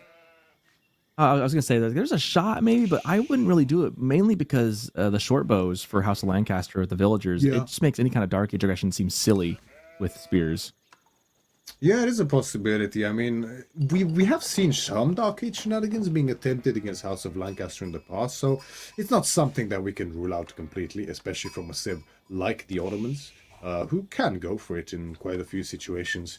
But I mean, it also pays a lot of fruit to use those initial spears from the military school to shove in a deer pack and secure yourself a lot of additional food, right? Which was such a nice deer pack behind VortiX's base that could definitely be on the cards for him. Sometimes we've even seen players shove in both deer packs in some situations, which is essentially doing a discount pro scouts in the sense that you just push them in all the way instead of carrying them back for free in that regard, except for the investment in the spears. But we do see the early military school coming out for VortiX, so spear in the queue already. So maybe he will do something. Again, I don't know that it'd be very effective against House Lancaster, given that the villagers have short bows. I mean, you could poke a little bit, but I don't know that it'll get much done. I would want to point out both players with very forward golds. This is going to lend itself to some aggression very quickly. I've seen time and time again on this map, House of Lancaster, lower level players may be tempted just to go full greed and just go all of the manners they can. But I don't think that's going to work against Ottomans here. There will be pressure coming. So Lancaster needs to be very mindful of how they're going to maintain that gold and how greedy they're going to get with their eco. Yeah, it's going for the full manners can be a bit more difficult nowadays than before, right? We did have some trimmings on Lancaster's numbers, so to say, in terms of the income for the manners, but also the cost of upgrading to the third tier of manners, which makes it much more difficult to get those up safely. And yeah, I mean, House of Lancaster has some similarities to Martin's in the sense that there's this kind of long setup of economy where they are somewhat vulnerable up to then having an explosion in economy once it is all set up in the form of the manners as opposed to the cow boom, right? So pressure is definitely something that could be on the cards here for VortiX's Ottomans, but Ottomans themselves, I mean, they're not a bad scaling Civ at all, right? Just like the Japanese in the previous game. They have the Mehmed Imperial Armory in the car stage, giving them free siege, which can offset what could be considered an army strength deficit compared to the House of Lancaster and the military schools, of course, which is their main economic bonus in the form of free units, is not to be underestimated either. But now, Lancaster Castle, interesting choice. Yep, and Sultanani. Sultani Trade Network coming in from VortiX. Interesting choice instead of going for the food. I wonder if he's thinking... I'm curious as to what the thought process on that, and I'm curious if he will send out the traders to go get a quick drop-off at the trading post, the neutral market in the southwest or the northeast. Sometimes I've seen that could be kind of effective if you just send them out for one. Obviously, you can't do that long-term because you could easily lose those traders, but sometimes you can get more gold if you do that. I'm curious what he'll do. Regardless, playing for some passive gold, I wonder if he's trying to match whatever LucifroN's going to get passively as well. Yeah, it's an interesting stylistic choice, right? Some players seem to opt for the Sultanani in most of their Ottoman games, whereas others go for the Twin Minaret Medress for that additional food income from the berries. Notably, I think the Minaret has gained some value in the last patch. I'm not sure exactly how long ago it was, where the gather rate for berries got buffed And that, of course, applies to the berries on the twin minaret mid-dress as well. So the income is actually quite notable for that in terms of food. We do see Vortex using those initial free space from the military school to start shoving in those there, as we kind of anticipated. It's as you mentioned yourself, Zolkadin, it's quite difficult to get any kind of aggression, although you would love to, onto the House of Lancaster in the Dark Age, thanks to the short bows, making it easy to deny any kind of spears, as well as a tower, and now with the Lancaster castle up as well, it will serve as an additional little point of defense. I like this manor placement being more conservative in the back, because you already know your gold's kind of up front. You don't want to like front load the manors in easy picking range of VortiX. So I think it was a bit more of a conservative place, but still within the influence of House of Lancaster. Is keep. I like that. And meanwhile, yeah, we got the traders in there. And when I always fall for the trap. I build this landmark every now and then if I ever play Ottomans, and I always forget to build more traders to fill it up. It's something I always tend to forget to do. I just kind of build it and forget about it, but you could fill this thing up with 10 traders and get even more eco bonus out of that. And we will be getting a vizier point here in just a moment. I'm curious what he'll pick. I lean towards the imams as the first pick, but there's many, I think there's like 3 really good viable choices. You can go for the Anatolian Hills, but I don't think that's necessary on this map, given the amount of sheep and food. But also, I mean, taking the free meta is always nice as well. But I think I'd lean towards the imams as my pick, if I had to guess. There's a lot of good choices for all the Vizier points, right? As you mentioned, the Imams are so good to get those early relics up, as well as some healing. The Mekter speed bonus is something that we haven't seen in a long time being used, but it definitely can be very effective in some situations. What makes it difficult is, you know, the clunkiness of using the Mekter, because it's not like it provides an aura for the move speed to the units. It works in terms of formation, so, you know, you essentially in a way almost get punished for microing your Mekter away from your army, because then the speed bonus is just cancelled out, but the sheep are also a very, very good choice as well. And it will be the meta, it looks like. Yep. Oh, very curious. Normally that's not something we see. It's been a long time, I think, since we have seen the Mekter as the Vizier point of choice, as the first one. Yeah, I was saying I'd lean towards the Imams, but looks like VortiX has something else in mind for me. Maybe some early, quick aggression coming up here.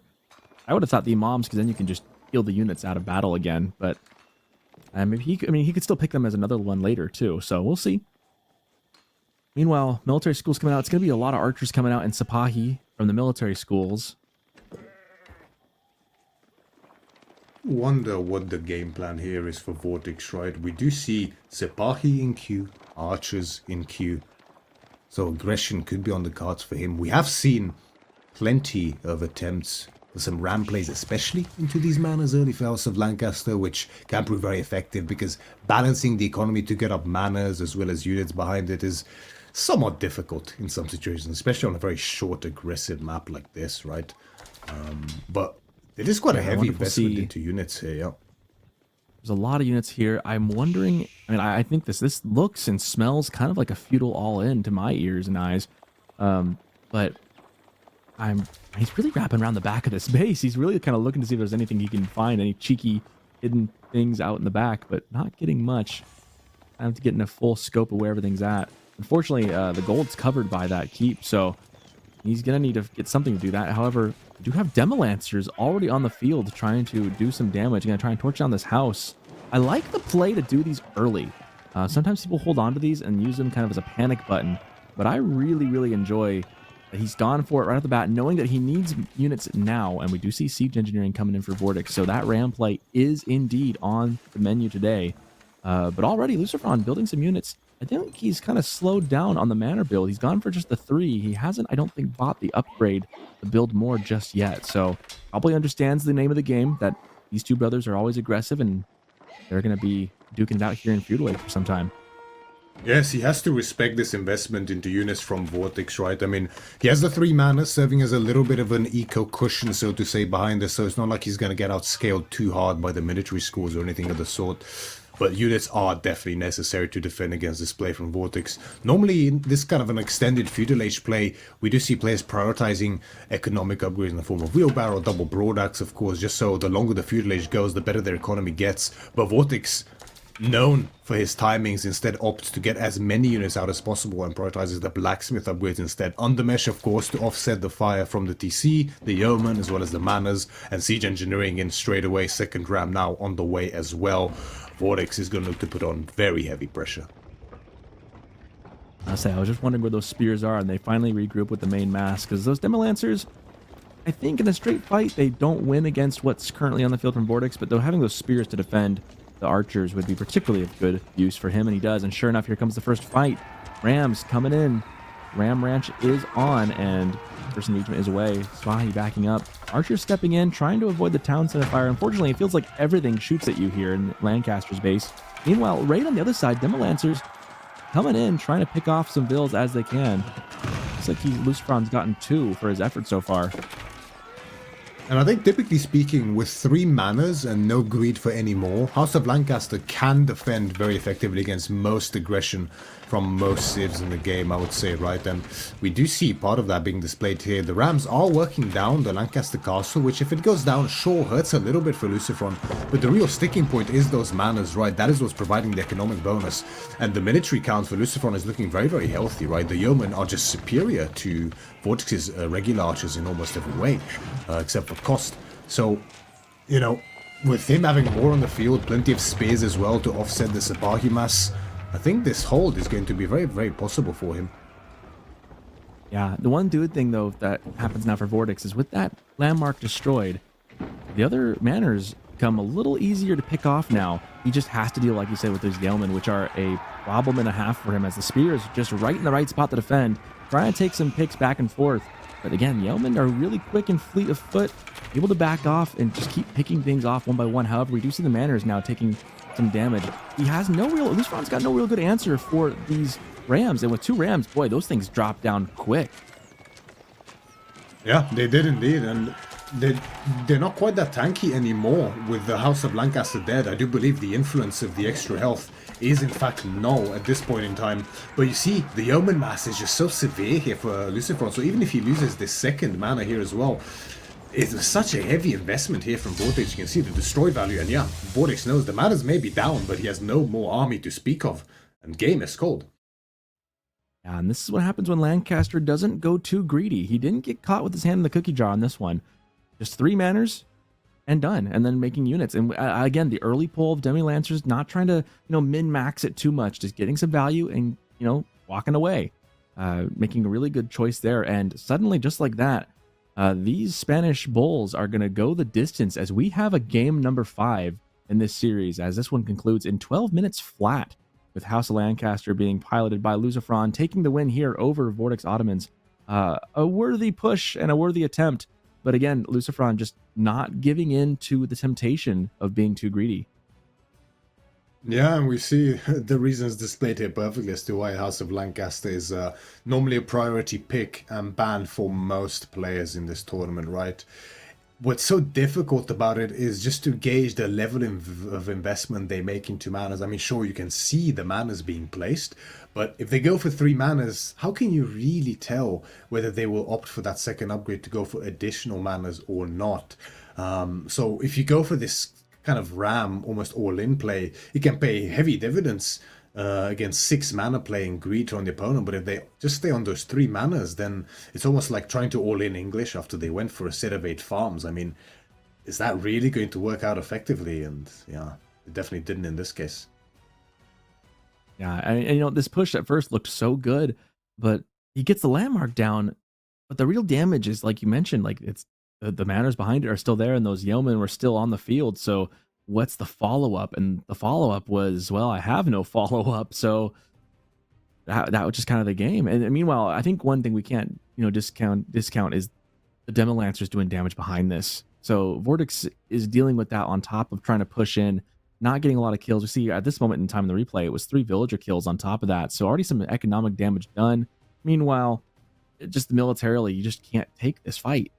And you feel like you need to, though, right? If you're VortiX, you're in for a penny, you're in for a pound. You feel like you have to go the distance on this one and push in. And he gets the manners down all right, but when you have nothing to defend back at home, just see the writing on the wall and knew that was going to be game. Yeah, absolutely. I mean, when you make this kind of investment into units, especially prioritizing the blacksmith upgrades as well. You have to get some kind of damage done, right? Otherwise, what have you really invested in for at the end of the day? But it looks like game number 5 between LucifroN and VortiX is already underway. LucifroN in green, spawning in the south side of the map as his signature French, up against VortiX's Zushi's Legacy in the northern side in the color blue on Carmel, a map similarly to Borderlands, known for its tiny wood lines, very open space, and a lot of deer once again. So both civs definitely favorizing the deer. So it's a bit of a similar game to the first one in terms of there'll be a lot of skirmishes over these initial deer, but the civs are somewhat different, right? Instead of two very strong economic powerhouse booming civs, we have some very aggressive timing-orientated civs instead. Yeah, should be a fun one here. Lots of room to maneuver for LucifroN as the French. Not going to be easy for VortiX to wall this one in, but we've seen walls, encompass maps like this before as the sheep get gathered in. It's so much food on this map. It can't be understated enough that there is just so many deer to be had in the corners of this map in little pockets. Yes, we have seen a little trim down on the number of deer recently for the map. There really was just an absurd amount of deer beforehand on the map. It made some civs just extremely favorable here as opposed to others. Now, there's still a very healthy amount of food on the map here, right?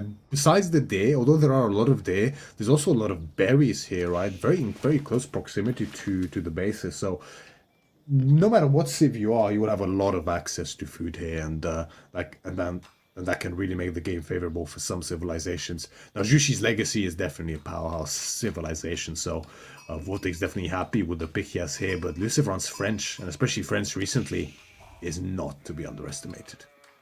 Almost definitely.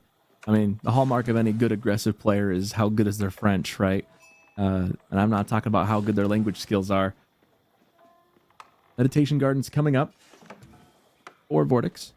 No surprise there. I wonder where he put that. I don't see it. It looks like more in the middle of the map there. I have berries, gold, and stone. Yeah, I wonder if putting it in the back corner with a double deer in the... Well, I guess I don't know if deer count towards it, huh? But he still got probably the best spot I'm seeing that he could have done it. He could have gone for the wood and gold, but pretty good spot nonetheless. Pretty open in the front. Meanwhile, School of Cavalry coming up for the French, to the surprise of, I don't think, anybody. No, especially on this map, right? A bit of an unfortunate trade post for any kind of trade enjoyers today. Smack bang behind LucifroN's base, right? So any kind of trade will be not giving a lot of dividends.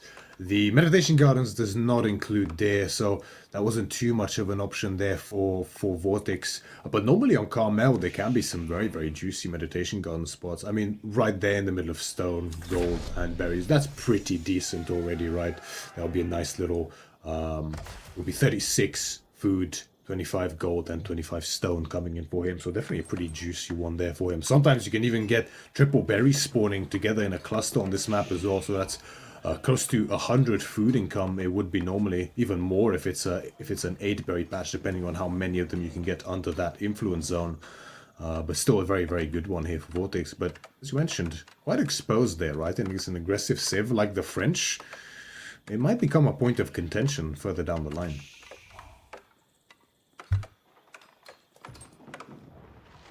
My thought is then, at what point we consider pro scouts on a map like this? Earlier when we saw the first series, as Cal and I were looking at this game, game similar to this, it was just fortifying those spots with lots of towers and whatnot.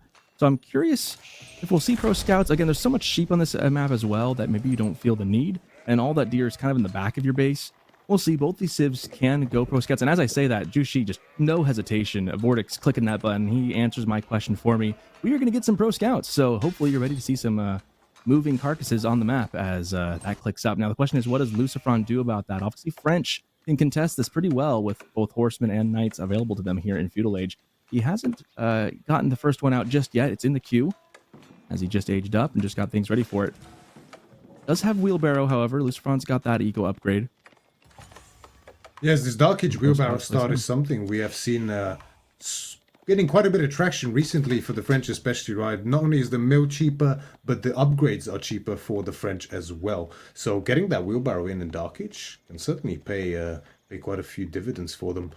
No Pro Scouts in for LucifroN just yet, I believe, or maybe it's already in. I may have just missed it. No, it said it's a 2 town center play for LucifroN's French here, right? And this is something we have theorized recently due to the change not only in the Pro Scout cost, but especially on a map like this can pay huge dividends. And look at that, what a juicy spot! 10 Oh day, my goodness. as well as the triple berries and boar.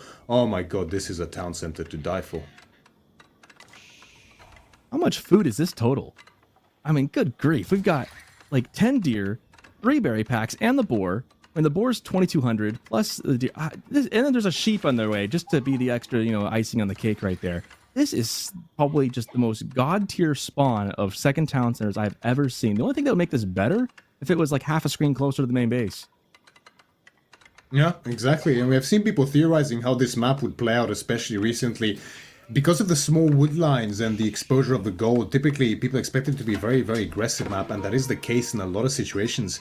But something that's underestimated is because of the food exposure on these maps and the amount of food they have access to rather safely, really, that can also be walled due to the spread of the wood lines. 2TC play can also pay a lot of dividends here, right? And we see LucifroN prioritizing that in this game as opposed to Pro Scouts, and it just makes sense, right? I mean, realistically, you're not really going to be able to get any of the deer of the opponent's side, and they're not going to get any of the deer on your side, so why would you invest so much in a technology to get the same amount of deer as you would normally? Well, exactly. And meanwhile, these knights are just being a stickler for Vortex with that tech, right? I mean, we saw one scout, he migrated away and was able to keep it alive, but the knights are going to be pesky here as they try and take down the deer, trying to keep Vortex slowed down as much as possible. But man, I'm just trying to think about the second town center placement. How long do we think this delays a farm transition by putting that down? Like the return on value is just insane. Yeah, absolutely. I mean, with survival techniques probably already in for LucifroN and so many deer, he's on the whole at this point in time as well, most likely. The amount of food income is going to be astronomical, right? Now, LucifroN knows that the lances from VortiX in the cast stage may become a bit of a problem at some point in time, so he's already prepping spears in advance in case that will be the case. Question is, what level will LucifroN keep investing into this feudal age? I mean, we have 1 knight on the field so far, 2 spears out, now getting upgraded as well. As to what more will come, depend on when the VorTX looks to push out with some of his spears to try to collect some of LucifroN's own deer as well, because that left side is still somewhat exposed, right? Yeah, it definitely is quite open there. There's a chance he can go and get there. In fact, we see the knight running around, spears trying to defend this. Vortex being very careful here to make sure he can get his initial investment back home.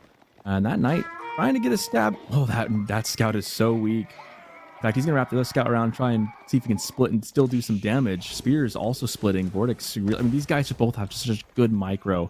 As the Sholen Monastery coming up for Vortex. So Castle Age it will be. I'm curious how long LucifroN will take to get there.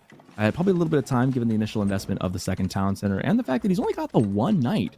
He's been rocking a 1 knight build here and just running circles around Vortex here, trying to get some pokes and prods done. I don't know if he's actually gotten a whole lot of value besides some delay time and those spears he's forced out, though. Yeah, I mean, there's only so much value you can get done, right? The spawns are very, very safe on this map. The wood lines are so close to the town center, and the gold is always within the range of the town center as well. And that's really the mill there with an insane amount of food under it there for VorTX is also very safe. So really the point of this night will be to delay the Pro Scouts somewhat, keep VorTX in check and respectful of the potential for that knight to do some damage. Guildhall on the way now for LucifroN as well. Nice little timing for him too. Lancers in queue for VorTX. He's going to look up to secure the relics as fast as he possibly can and maybe drop a second DC later on himself because he can't risk getting outscaled. But if he can get himself the lion's share of the relics here, then he'll be in a pretty decent spot despite the villager deficit that is now starting to build up quite heavily.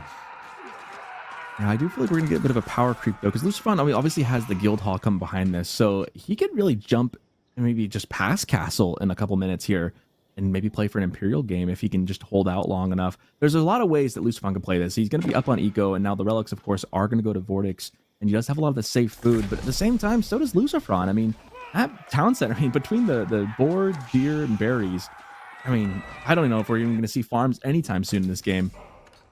Oh man, and just to make things even better, he's got the gold and the deer in the corner, walling that in, making it nice and safe. I actually really enjoy this play. very defensive, but he knows he's got no military in the field at the moment. He's got Arbs in the queue, but this just secures him food for even longer.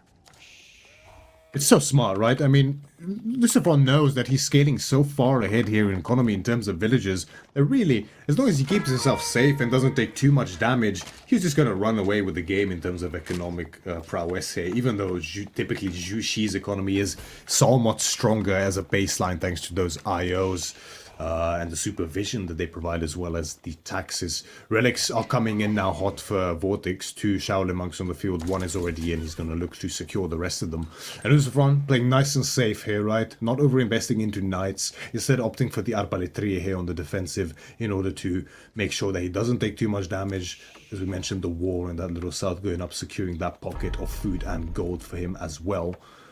The question is, Arbs are such a great choice here because, oh yeah, I mean, what are your knights going to counter against VortiX? He's making crossbows and he's going to go for these lancers. Arbs just do it all. I mean, Arbs are, in my opinion anyways, probably the single greatest unit in this game as far as sheer ability, power, trading capability that they have with other units. They're so good and so cost effective for what they can do that once you get a death ball of those, it just feels like there's nothing you can do about them. Absolutely, so I definitely like a choice to go for them. Yeah, and we have seen them getting sidelined a little bit recently thanks to how popular Pro Scouts has been and prioritizing their heavy Knight mass, especially with Bloodline's priority on them as well recently, right? So we haven't seen as many Arbs as we normally would, but you're absolutely correct. Historically, they've always been such a potent and powerful unit, very oppressive as well, with access to the unique technology that they have, the attack speed, the melee armor, the Pavis, giving them ranged armor as well, as long as they stand in position. Such a powerful unit. Good charge, though. He has to be careful. That was a great bit of charge, Micro. That was doomed from the start, but that was a good pull by VortiX there. Charging past the spears, getting a charge off onto the crossbows. Those arbitraries going down. Getting that, again, winning the initial fight. We've talked about this in other times when it comes to tempo and, like, you know, doing the game in your favor. Winning the initial fight can be huge. So far, it's been kind of even back and forth. That one going in favor of VortiX. Those Lancers now looking for some damage, but there's a lot of Arbs in the field already. They really are. And the economic lead is starting to get run away a little bit here for LucifroN, right? There are relics in for VortiX. Now, these knights have to do a little bit of damage here, and VortiX has done a good job so far, right? Taking that skirmish there, denying that relic at least initially for LucifroN. And really, the name of the game now is to what level does LucifroN invest to try to contest those relics, right? You have to be very careful because your economy is scaling, but ideally you also want to get a few relics. But if you move out too early, as we saw happening there, then you risk getting sniped off and your mass getting trimmed before it really builds up to a point where you can actually start asserting some real considerable map control. Now, oh no, this looks doomed. Yep. LucifroN just picking off these Lancers, getting tons of value out of it. Now, a villager goes down, another one as well, but 2 vills for 5 Lancers plus doesn't feel worth it. And I gotta say, you know, it feels odd to not see any Knights in the field for French, but when you've got Arbs and Spears against Lancers, I think I take that as LucifroN.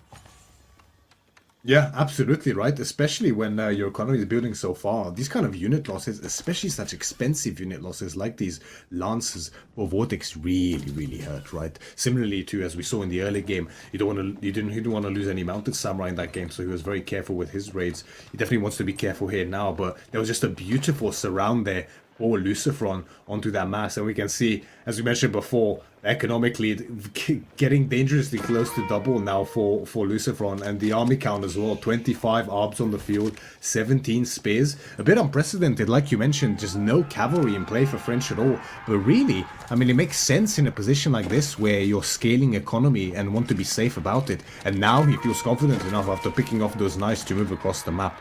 VortiX is going to look to pick off some reinforcements here, and this is a very prudent move. You have to try to keep this mass as low as you can until you're ready to actually take it, but still, double sight now being locked in. LucifroN is feeling confident.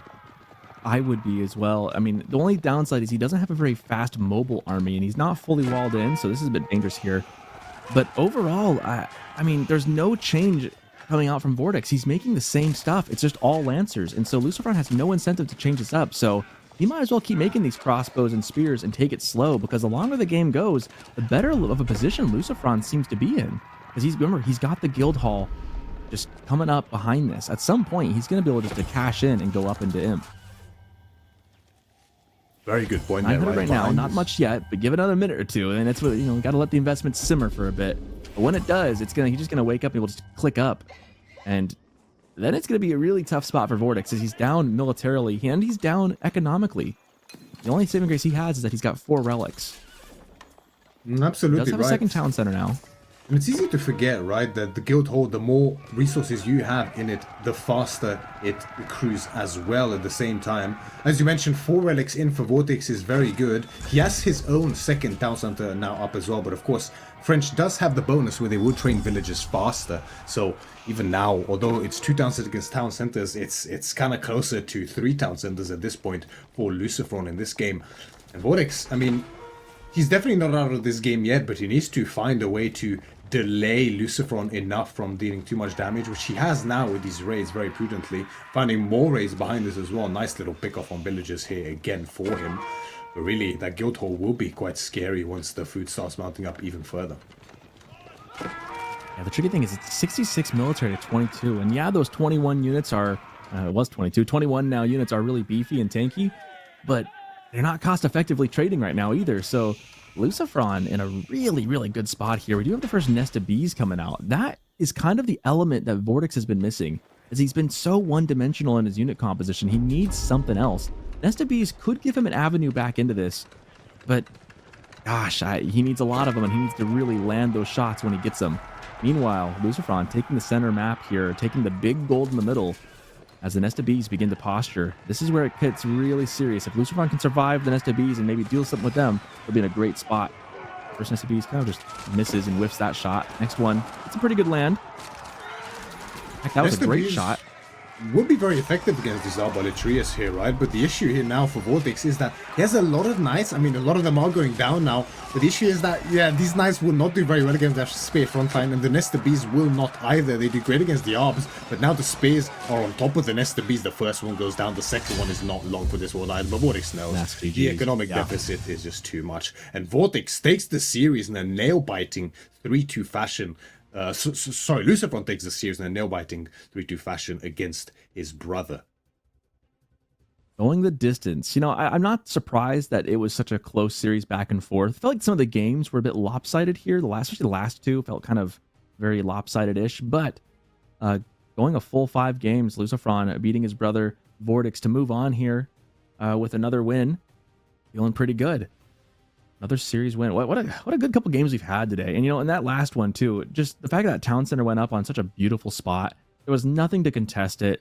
Zushi, like, the Pro Scouts was great, but, like, kind of like you mentioned, you could just build a TC on it and just sit at home. There was no other aggression that was coming in that was fast enough to deal with it. I think LucifroN not going into knights. I mean, if you would ask me, like, is LucifroN as French going to build more than one knight? I would almost always say, well, yeah, totally, duh. And here we have a game where I think he only built the single knight, and that was it. And sometimes that's the right thing to do, as we saw here play out in a fun fashion. It's not the kind of thing you'd expect, especially from someone like LucifroN, who is just known for his virtually impeccable knight micro, right? But absolutely, what a great series here. What a great mix of games as well. We've had a very long slog of a first game where we saw the might of the 2 economic powerhouses, and then we've had short, snappy games as well, which is more akin to what we'd expect from these 2 very historically aggressive players. But yeah, LucifroN, this last game, sort of breaking the mold as to what you'd expect, especially from his French gameplay. And I mean, it makes sense, really, right? I mean, we saw the Pro Scouts, a lot of the day came in there very safely for Vortex, but it puts you on a timer, right? You have to utilize that food, you have to get some raids in, you have to assert map control, you have to find a way to convert that safe food that can't really be raided, in a way that you can eke out a win from it. And if you don't, the opponent that's 2TC kind of runs away with the game eventually and finds this situation where suddenly they're way too ahead and they can just move out across the map, and the sheer numbers of military and economy will offset any kind of relic advantage or potentially economic advantage with upgrades or tech advantage that you may have at that point in time. And the result of which we saw. And